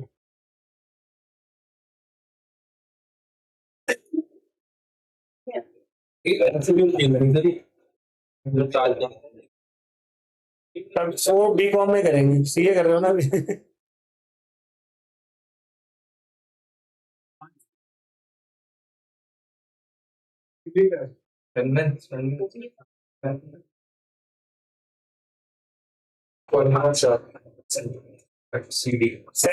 सबसे बड़ा क्वेश्चन आरएफए का ही होता है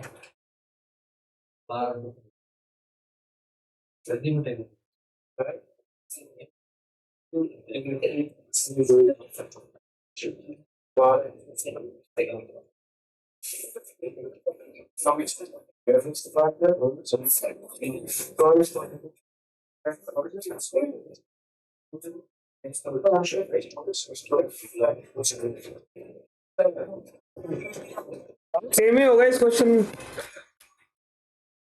कोई नहीं बना दो आपको वहां तो बनाना ही है अलग कॉलम बिल्कुल करना है आपको अगर बोलेगा तो करना पड़ेगा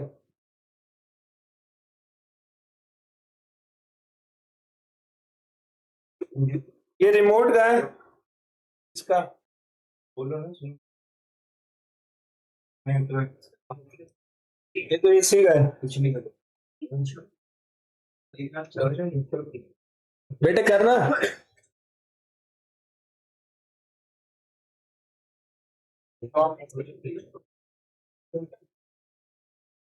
प्रोविडेंट फंड क्या होता है पीएफ अभी वो कराया नहीं है मैंने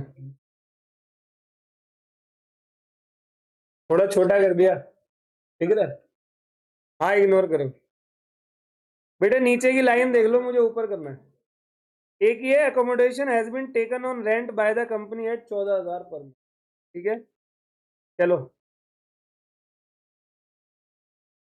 आपके पास 2 मिनट और है फिर मैं करवाऊंगा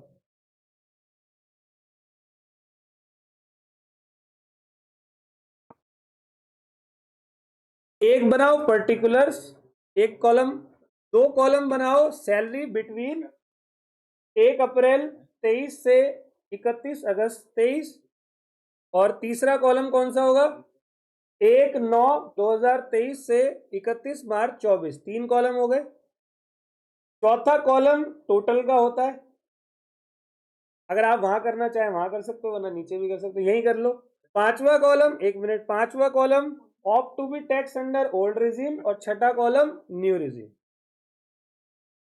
14,000 ये कह रहा है एकोमोडेशन रेंट पे लिया है 14,000 में रेंटेड है रेंटेड तो रेंट पे होता है तो 15% ऑफ सैलरी हाँ बेटे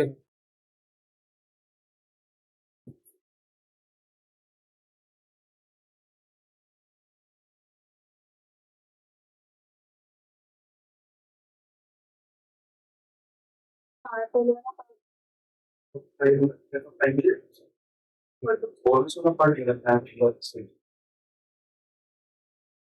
133,000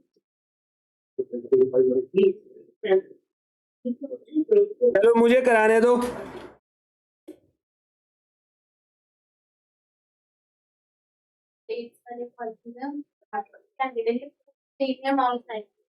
आपको कैसे पता वो सेम है बहुत बड़ा क्वेश्चन होता तो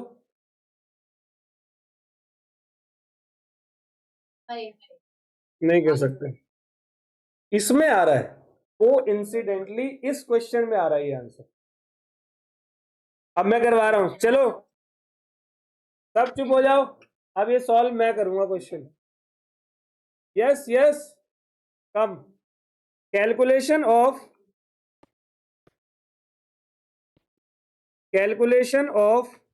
क्या किसी ने ये सब किया था salary for valuation of RFA और कुछ बताना भी है इसके अंदर, कंप्यूटेशन भी ठीक है। चलो जी, एक तो आपका पर्टिकुलर हो गया, एक मैंने, देखो आप ना किसी अपने तरीके से भी कर सकते हो, दूसरे नीचे भी सॉल्व कर सकते हो, कोई दिक्कत नहीं है, बट रॉन्ग नहीं है, बट आपके सारे स्टेप्स कहीं ना कहीं होने चाहिए, ठीक है। तो सबसे पहले यहां मैंने लिख दिया पर्टिकुलर। दूसरा है सैलरी आपकी 1 अप्रैल 23 से 31 अगस्त 23 और 1/9/23 से 31 मार्च 24। यहां मैं इसको क्या कर लूंगा, टोटल कर लूंगा। यहां मेरा ओल्ड रिजीम है और ये आप ऐसे लिख लो 115 BAC 1A। वैसे तो इसमें पूरा लिखना है आपको एग्जाम में कि डज नॉट ऑप्ट, तो बाय डिफॉल्ट 115 BAC। चलो जी, सबसे पहले बताओ बेसिक सैलरी 20,000 इंटू 5, 1 लाख और 1 लाख, ठीक है जी। अब दूसरी, नहीं यार मैं जब करा रहा हूं तो सुनो ना पाजी। बोनस के बाद बेसिक के बाद क्या है, बोनस। बोनस को एक काम करो, पर एनम है ना, पहले मंथली कर लो, 3200 इंटू 5 इधर करो, इंटू 7 इधर करो। और बोनस के बाद कन्वेंस अलावेंस, सिर्फ कौन सा पार्ट लेंगे, कन्वेंस अलावेंस है ना, हर्ट CD का पार्ट है, HURT CD, और ये ओल्ड न्यू दोनों में लेते, दोनों में मिलता है ना, कोई दिक्कत किसी को। बाय डिफॉल्ट वाले में बेटा आपको ये समझ में आया, ठीक है। तो टैक्सेबल पार्ट इसका लिखो कितना है, 4,000 माइनस 2,800, 1,200 इंटू 5, 6,000। अच्छा ये 4,000 पता लगा ना, 4,000 रुपए मिला है जिसमें 70% ऑफिशियल है, तो उसका तो कुछ नहीं करना, एग्जेम्प्ट है। 30% है वो टैक्सेबल होगा। चलो अगला है मेडिकल, फुली टैक्सेबल होता है, तो 1,000 मिला है, फुली टैक्सेबल है, 1,000 इंटू 5, 5,000 और 7,000। अब और कुछ है क्या सैलरी में, और कुछ नहीं है। एक काम करते हैं, इसको टोटल कर दो, कितना आ गया, और अब तुमने ये टोटल का बनाया ना, तुम ये सारे अमाउंट इसके अंदर टोटल वाले लिख लेना, ठीक है। चलो जी, अब एक काम करते हैं, इस क्वेश्चन में हमसे क्या बोल रहा है, एक बार यहां पढ़ाता हूं आपको। यहां तक हो गया सबका। चलो, कह रहा he has been provided with rent free accommodation in Gurgaon whose population is 20 lakh. Compute the value of RFA to be included in the salary income of A for the assessment year 24-25, मतलब previous year 23-24। अगर accommodation is owned by the, अगर उसके खुद का है, पहला situation क्या है, खुद का। अगर खुद का होता है तो हम कैसे निकालते हैं, तो मैं नीचे कर रहा हूं, अभी क्या है, ओन्ड है। जब ओन्ड बाय कंपनी होता है तो इधर थोड़ी जगह छोड़ देंगे, ऐसे ओन्ड है। चलो बताओ पॉपुलेशन कितनी है, 20 लाख। ओल्ड रिजीम में कौन से वाले सेक्शन में आ रहा है, 10% वाले में, तो 10% ऑफ 127,000, 12,000। और दूसरे वाले में 7.5 करना, 177,800 का,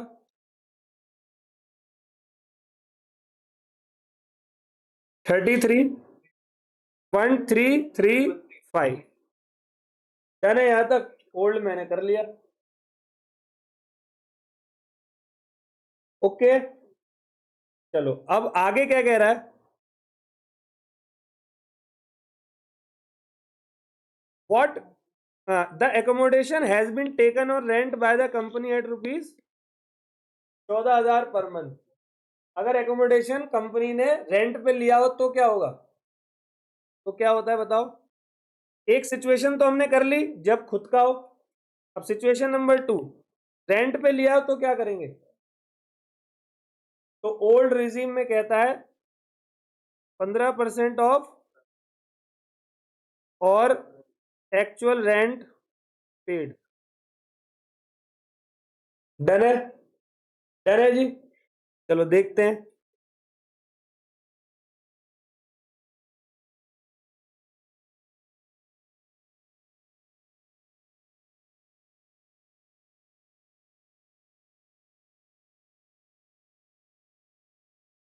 तो देखते हैं कितना है। 15% ऑफ सैलरी बताना,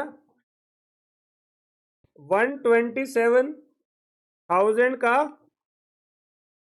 19050 और रेंट पेड कितना है बेटे? 14,000 कैसे होगा? 70,000 नहीं होगा?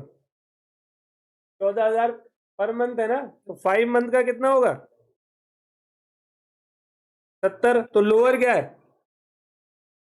19050, ये टैक्सेबल हो जाएगा। और दूसरे वाले का बताना जरा। 177,800 इंटू, अब यहां देखो इसका क्या होता है? 10%। इसका मैंने 15% क्यों नहीं लिया? क्या बेटे? कुछ बोल रहा था कोई? हाँ, ये आ रहा है कब से? 1/9/23 से 31 क्या है? मार्च 24। ठीक है, तो इसके अंदर बोल रखा है अब आप 10% लेंगे, ना कि 15% अगर रेंट पे किया है तो।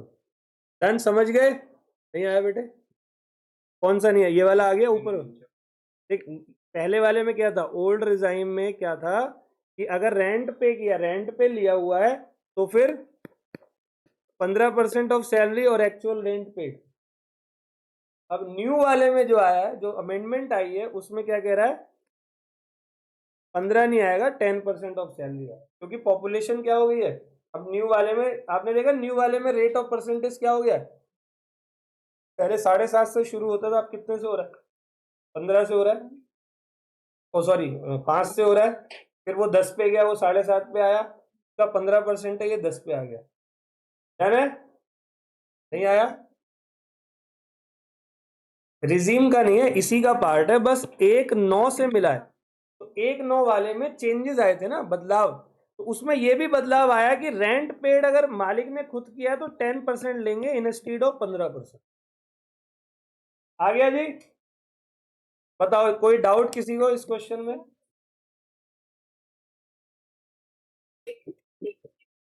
यस, 10%। हाँ, 14,000 इंटू 7 और 10% ऑफ सैलरी। पहले वाले में देखो, अगर सितंबर से पहले होता तो 15% ऑफ सैलरी और रेंट पेड, और बाद वाले में है तो 10% ऑफ सैलरी और रेंट पेड। डन?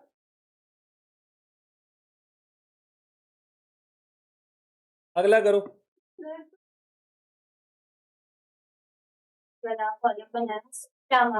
उसके अंदर यही अमाउंट मेंशन करना है जो आपने टैक्स पे किया है। नहीं नहीं नहीं, ओल्ड रिजीम में कितना आएगा उसको, वो टोटल अमाउंट जोड़, दोनों का जोड़ के ओल्ड में डाल दो और टोटल अमाउंट जोड़ के न्यू में डाल दो। ये देखो, इन्होंने क्या किया हुआ है,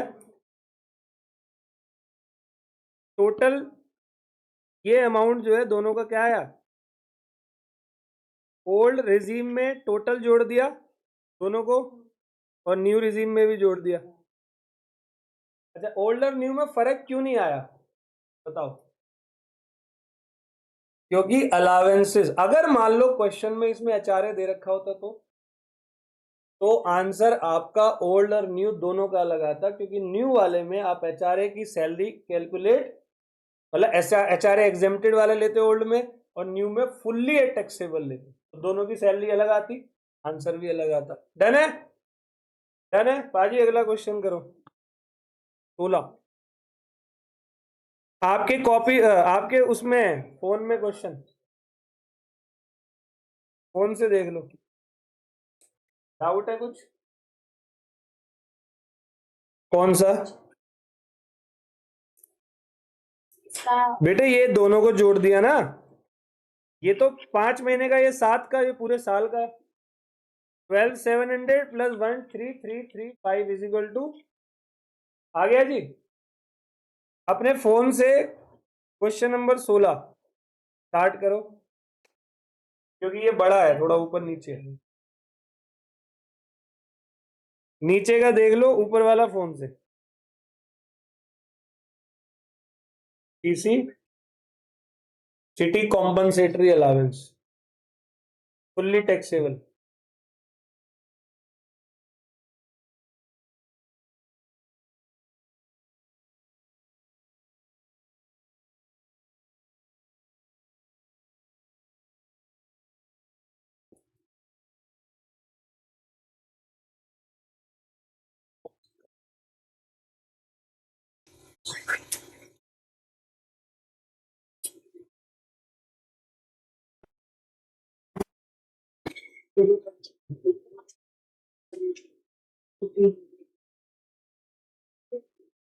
देखो शांति से करो, बिना बात करे, पूरा क्वेश्चन हो जाएगा तुम्हारा। ये नंबर है 16।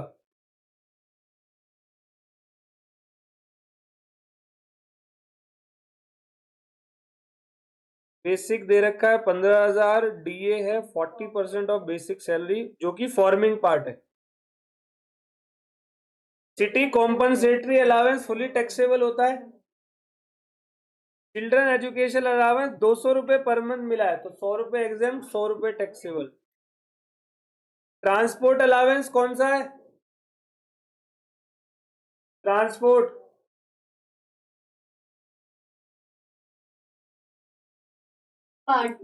फुल्ली टैक्सेबल है ट्रांसपोर्ट। हाँ, वो बेटे ट्रैवलिंग है, ट्रैवलिंग और ट्रांसपोर्ट में फर्क होता है। Is provided with RFA unfurnished, owned by employer है।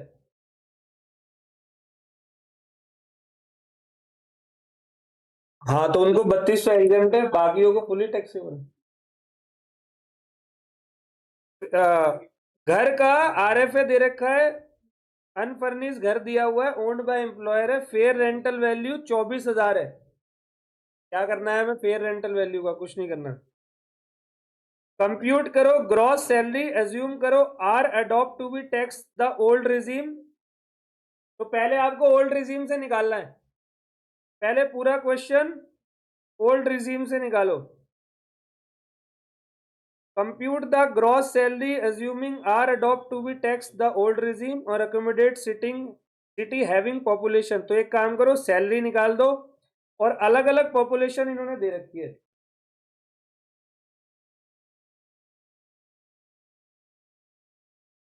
इसमें देखो अलग अलग सिचुएशन है, 3 सिचुएशन है, ए बी और सी। हाँ वो तो करेगा, वो पूरा करेंगे, ठीक है। क्वेश्चन का नंबर है 16। तो देखो 3 सिचुएशन दे रखी है उन्होंने, ए बी और सी। देखो ज्ञानियों, एक हेल्प ले लो बस मुझसे, यहां पर्टिकुलर, क्योंकि 3 सिचुएशन है ए बी और C. Situation A B C, board पे देखो, एक बार देख लो, situation A, situation B, situation C. A को 2 में पार्ट में डिवाइड करो, बी को सी को 2 में। क्यों? क्योंकि ये 1 अप्रैल से अगस्त, ये भी, और ये नवंबर से, सॉरी सितंबर से मार्च, ऐसी सेम दिन होगा। Situation A, situation B, situation C. चलो फटाफट,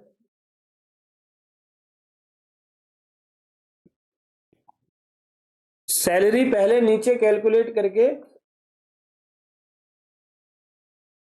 नहीं आपसे अंदर पूछा है, आपसे ये थोड़ी बोला वर्किंग नोट में बना के दिखाओ। आपसे मेन क्वेश्चन पूछा है तो मेन आंसर दो।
पंद्रह हजार सैलरी है ना, 15×5 = 75, 105।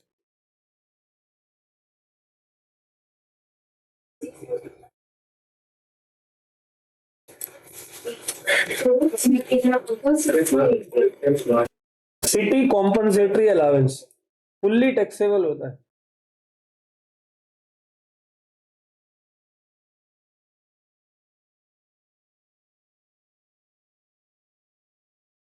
लेकिन उसने जो पूछा आपको दोनों सेंसस से आंसर देना है। 2001 का पुराना वाला है और 11 वाला अभी आया नया। ए में भी, बी में भी, सी में भी, दोनों क्या है मैंने आपको बता तो दिया। 2011 वाला इधर है और एक वाला ये है। कौन सा? वही जो मैंने आपको बताया, 5%, 7.5 और 10 ये है, 7.5, 10 और 15 ये, बस।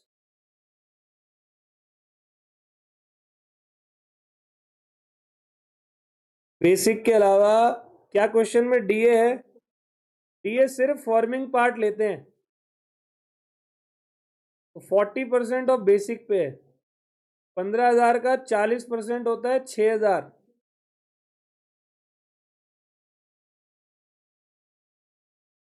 6,000, 6 × 5 30, 6 × 7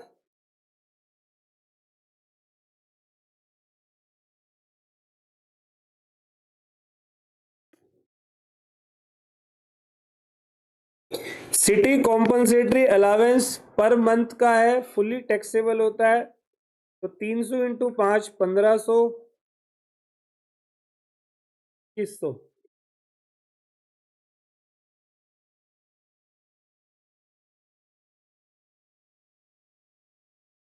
children education allowance taxable part लेना है, तो टोटल मिला 200, एग्जेम्प्ट है 100।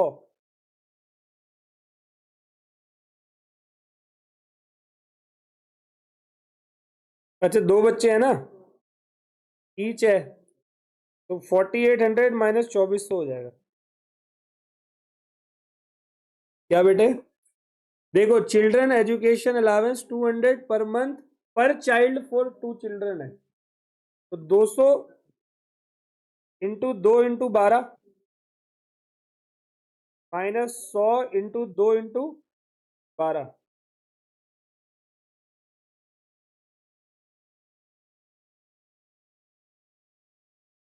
तो 5 महीने के लिए 1,1400।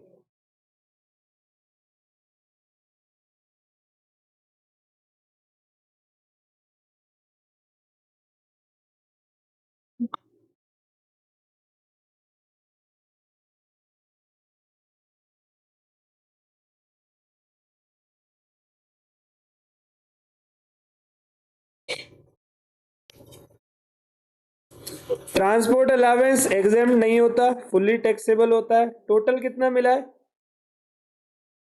1800 × 5 9,000, 1800 × 7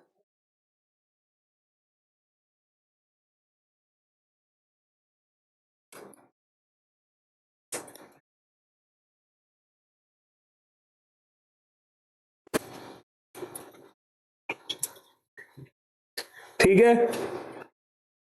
चलो एक काम करो, टोटल सैलरी निकाल लो।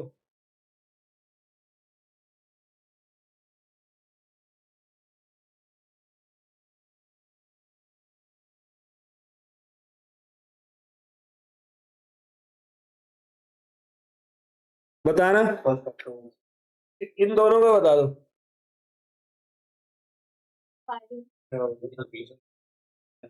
यही आ रहा है, यही आ रहा है। बेटे क्या कर रहे हो? और दूसरे का 163 100।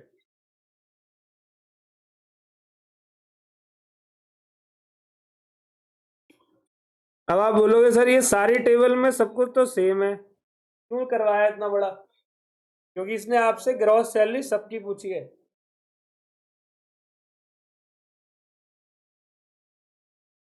अभी कैलकुलेट कर रहा हूं।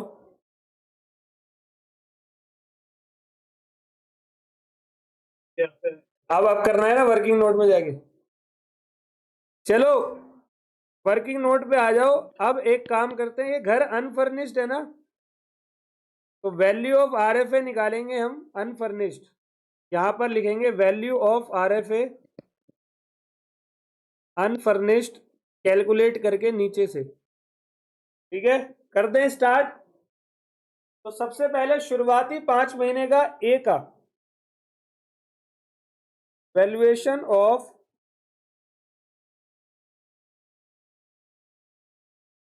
फर्स्ट 5 मंथ और वैल्यूएशन ऑफ नेक्स्ट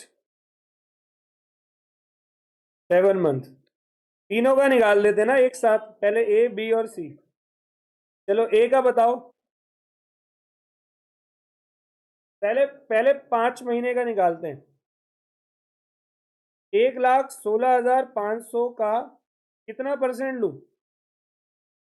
इन्होंने ए पार्ट क्या पूछा है, ए क्वेश्चन का ए पार्ट, ये देखो ए पार्ट क्या पूछा है, compute the gross salary assume are adopt to be tax under the और accommodate city having population. A point क्या है, not 10 lakh as per 2001 and not exceeding 15 lakh as per 2011।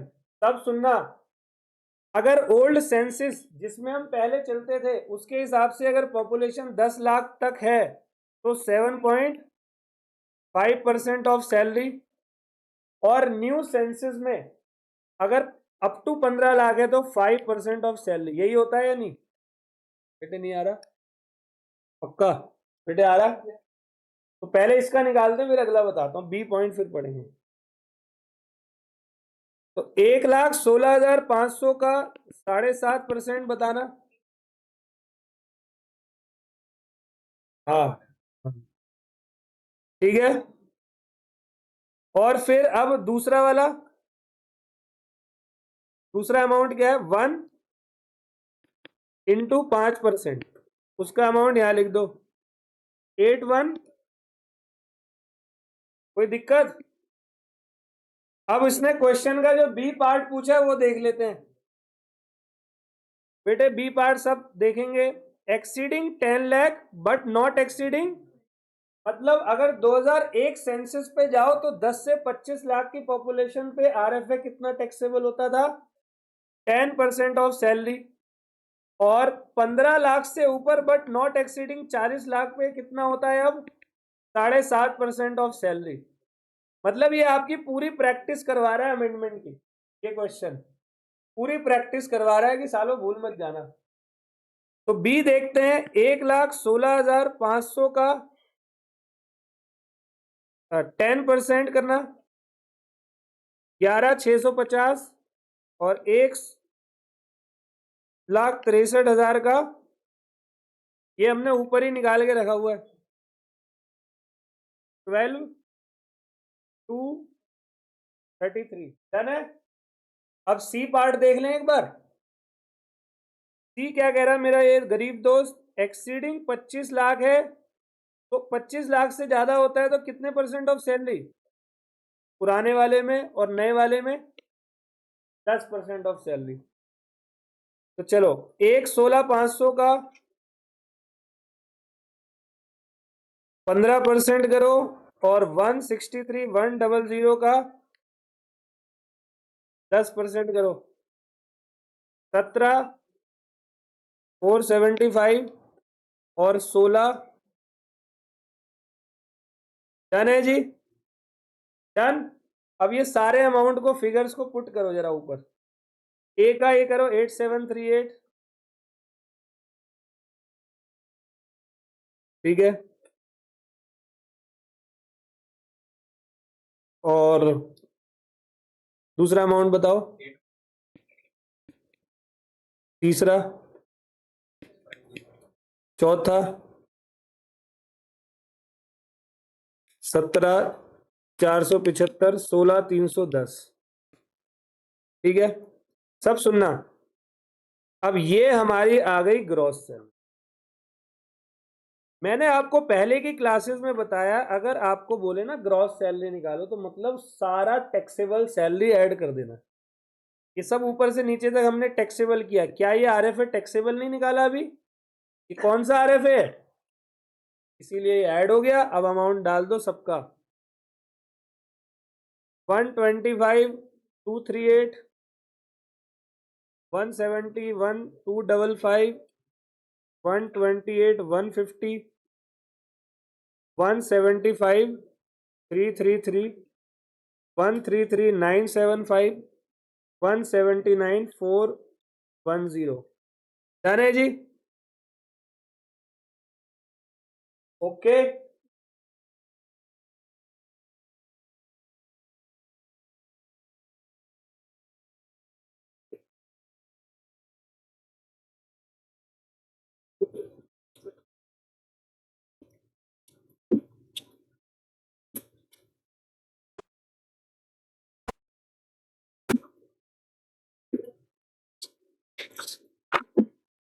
अब आप लोगों को एक होमवर्क देना है, क्लास खत्म नहीं हुई है, होमवर्क देना है। होमवर्क क्या है वो सुनो, कृपया करके पूरा सुनना अच्छे से, ये क्लैरिटी दे रहा हूं। अब ये कह रहे हैं कि what will be the valuation if the employee does not exercise any option and hence by default under. अब आपको ना ये क्वेश्चन घर पे पूरा सॉल्व न्यू रिजाइन से करना है। तो न्यू रिजाइन मानेंगे तो न्यू रिजाइन में जब आप सैलरी निकालोगे BCDMT, तो उसमें बस ये चिल्ड्रन एजुकेशन अलावेंस का 1,000, 1,400 नहीं आएगा तो सैलरी आपकी बढ़ जाएगी। ये 1,17,500 हो जाएगी और ये कुछ 1,64,500 आई थिंक हो जाएगा, और 1,400 ऐड कर देंगे इसमें बस। और पूरा दोबारा से टेबल बना लोगे तो मैं सबकी कॉपी को चेक करूंगा अगली क्लास में, ठीक है। हाँ, ट्यूसडे को जब क्लास होगी तो मैं आप सबकी कॉपी को चेक, अभी क्लास खत्म नहीं हुई है, बताऊंगा बाद में। ये अभी ड्यूरिंग द लेक्चर कोई बात नहीं करेगा। अब अगली बात सुन लो, परक्यूजिट नंबर 2, ठीक है। सॉरी, ये अपना अभी आरएफए वाला एक दो पॉइंट और है, वो कंप्लीट कराने दो। ये ओके? आरएफए कैसा लगा? मेरे को नहीं आया, क्यों? तो ये तो कुछ नहीं है, ये तो कुछ नहीं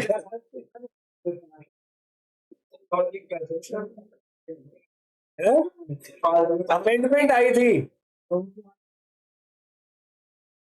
अरे अब आगे से ना, अगले साल से नया वाला चलेगा, लेकिन इस साल तो ये बीच में आ गया ना, अमेंडमेंट तो 1/9 से चालू हुई है, तो 1/9 तक की पुराने रिजाइन से लेंगे, 1/9 के बाद में ऐसे लेंगे। चुप हो जाओ, चुप हो जाओ, चुप हो जाओ। अगले साल से नया चलेगा, मतलब जो 2011 का सेंसस है ना, अगले असेसमेंट ईयर से वो चलेगा। 31, देखो, मई अटेम्प्ट के लिए 31 अक्टूबर, वही बता रहा हूं। तो कितने महीने हो गए? नवंबर, दिसंबर, मतलब 6 महीने पहले तक की अमेंडमेंट वैलिड होती है। मतलब आपका पेपर नवंबर में होगा, उससे 6 महीने पहले क्या है, तो 31 मई तक की अमेंडमेंट आपके एग्जाम में आएगी, ठीक है। क्या आपके जो इस बीच में अमेंडमेंट होती है ना, वो 6 महीने बाद एप्लीकेबल आपके एग्जाम में होती है, ठीक है। चलो, अब ध्यान से सुनना। आरएफए मेरा लगभग लगभग पूरा हो गया है, आरएफए मैंने आपको दो बात बताई, एक तो अनफर्निश्ड बता दिया, दूसरा फर्निश्ड बता दिया, ठीक है। तीसरा, अगर एम्प्लॉयर ने एम्प्लॉय से कुछ रिकवर किया है, जैसे मिस्टर एक्स एम्प्लॉयर था, उसने मिस्टर वाई अपने एम्प्लॉय को घर दिया और 2000 रुपए कैश मंथली ले रहा है उससे, इसको बोलते हैं एकोमोडेशन एट कंसेशनल रेट। मतलब एकोमोडेशन तो दिया बट पैसे ले लिए, थोड़े से कंसेशन दे दी, तो जो भी अमाउंट ऑफ परक्यूजिट निकलेगा उसमें से ये वाला, क्योंकि ये तो एम्प्लॉय ने जेब से दिया है तो ये इनकम टैक्स क्यों इस पे देगा, ये अमाउंट को क्या कर देंगे, माइनस कर देंगे, दैट्स इट। समझ गए पहली बात। अब दूसरी बात सुनो,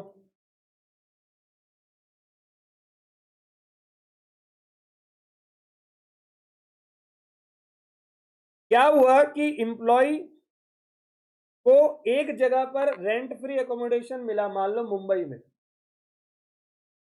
एम्प्लॉय का ट्रांसफर हो गया, बोला भाई दिल्ली जा तू, अर्जेंट बेसिस पे जा, तेरे बिना काम नहीं हो रहा, ये वो फटाफट तेरे लिए वहां फ्लैट ले लिया, पहुंच जा।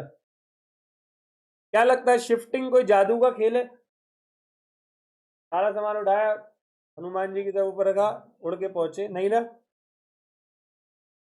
तो वो गया भागते भागते दिल्ली, अर्जेंट था, बैलेंस शीट डेट थी, ये थी वो थी, कुछ काम था, पहुंच गया जी। अब नए वाले दिल्ली में रहने लगा, सामान कहाँ है,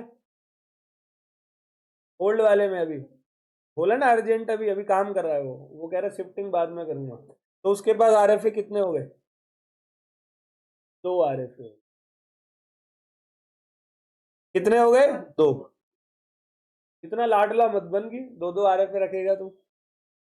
लेकिन इस सिचुएशन में ट्रांसफर ट्रांसफर हुआ है तो यार थोड़े दिन का समय तो इनकम टैक्स भी देता है, कोई बात नहीं, 90 दिन का टाइम है, 90 दिन तक मैं एक ही को टैक्स करूंगा।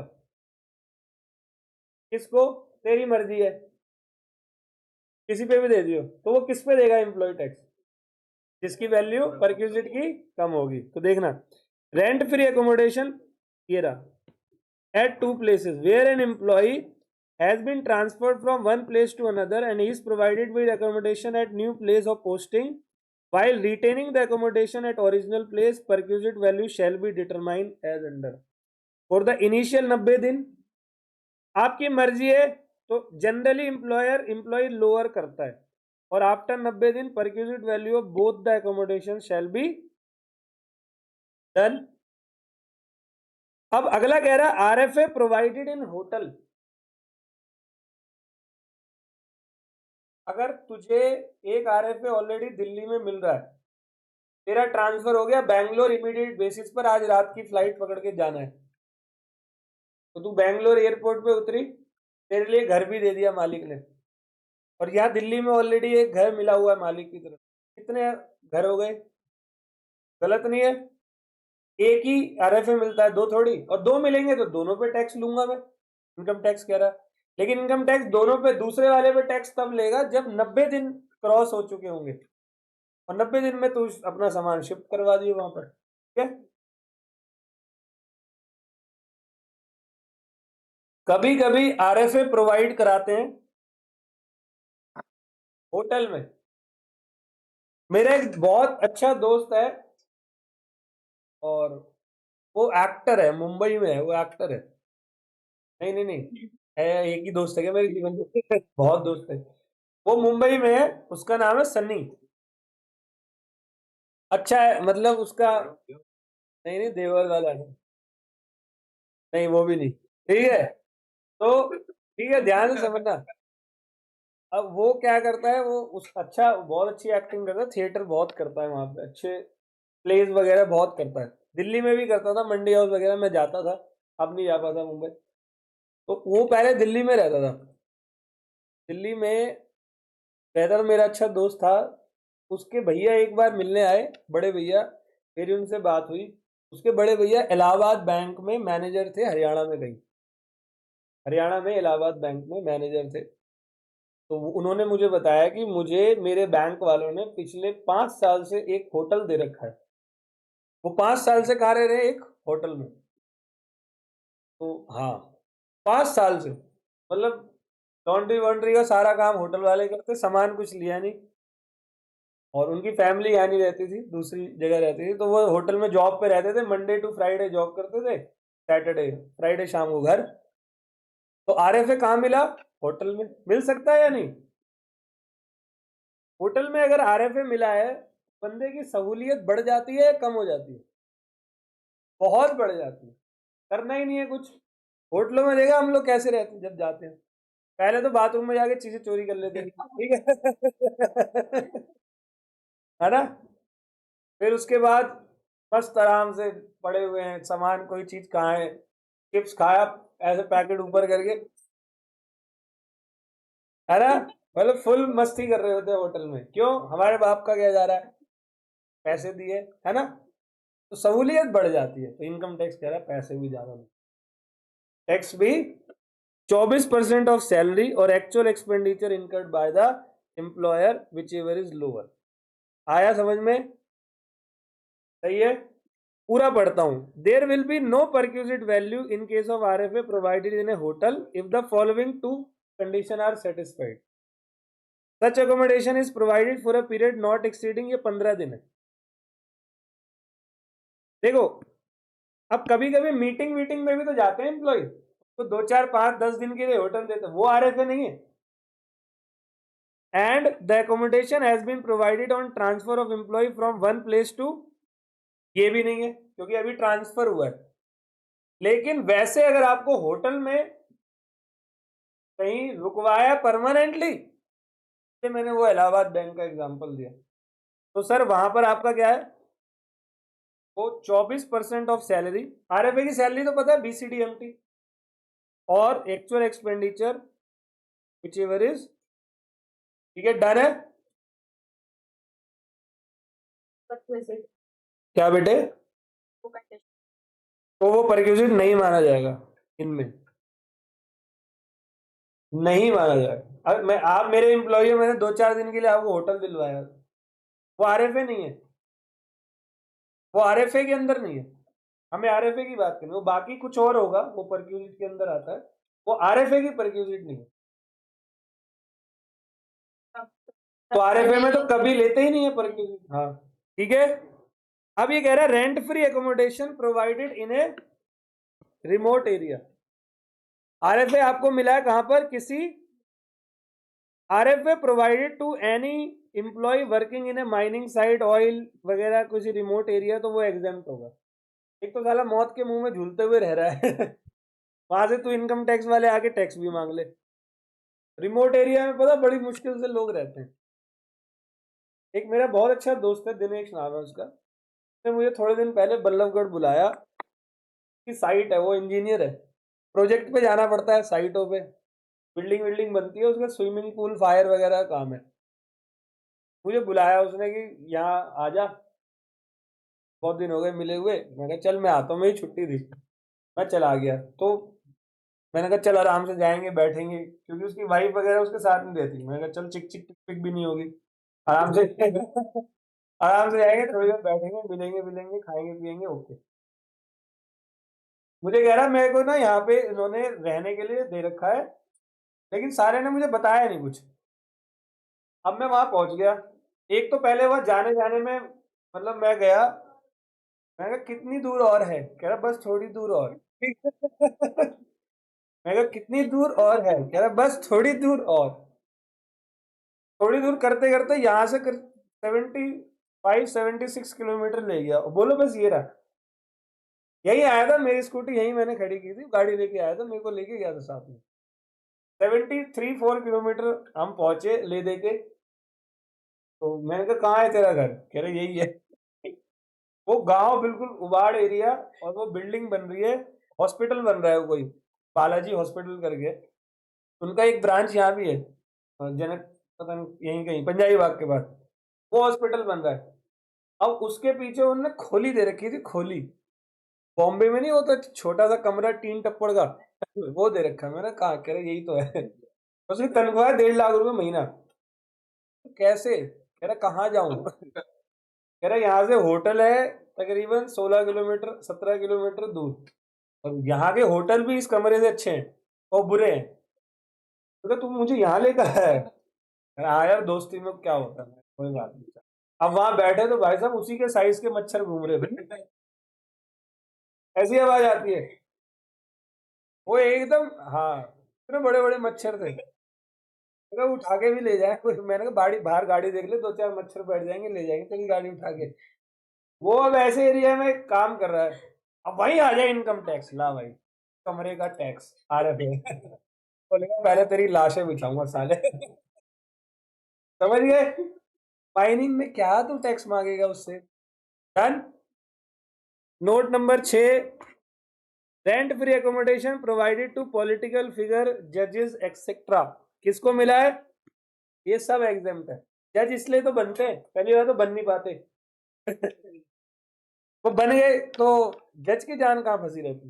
वो पहले होता था यूपी में, अब नहीं होता। अब तो जज के सामने, यूपी के कोर्ट में ही बड़ा हिसाब किताब खराब है, यूपी के लोग भी बड़े मेंटल है साले। भाई जज ने बोला एक बंदे को, आया वो कटघरे में सामने आया, कह रहा तेरे को 3 बार हो गई केस, मतलब 3 क्राइम तूने कर दिए, तेरे को शर्म नहीं आती बार बार कोर्ट में आते? वो कहता तू डेली आता, तुझे शर्म नहीं आती? वहां जजों की जिंदगी खराब है। चलो, अब है एक लास्ट पॉइंट, बस ये देख लो, accommodation at concessional rates. Concessional rate मतलब भाई थोड़ा सा एम्प्लॉय से क्या कर लिया, रिकवर कर लिया, तो रिकवर वाला अमाउंट क्या होगा, बस माइनस कर दो। डन। आरएफए हमारा कंप्लीट हो गया। होमवर्क ले लो, होमवर्क।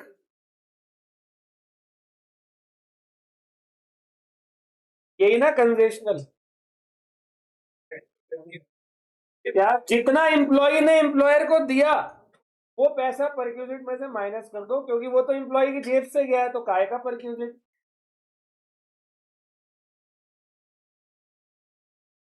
एक क्वेश्चन ले लो, एक क्वेश्चन ले लो, एक ले लो।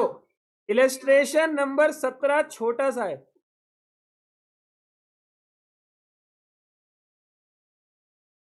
और यही लास्ट हो। हाँ ठीक है, फिर मिलते हैं। यस भाई।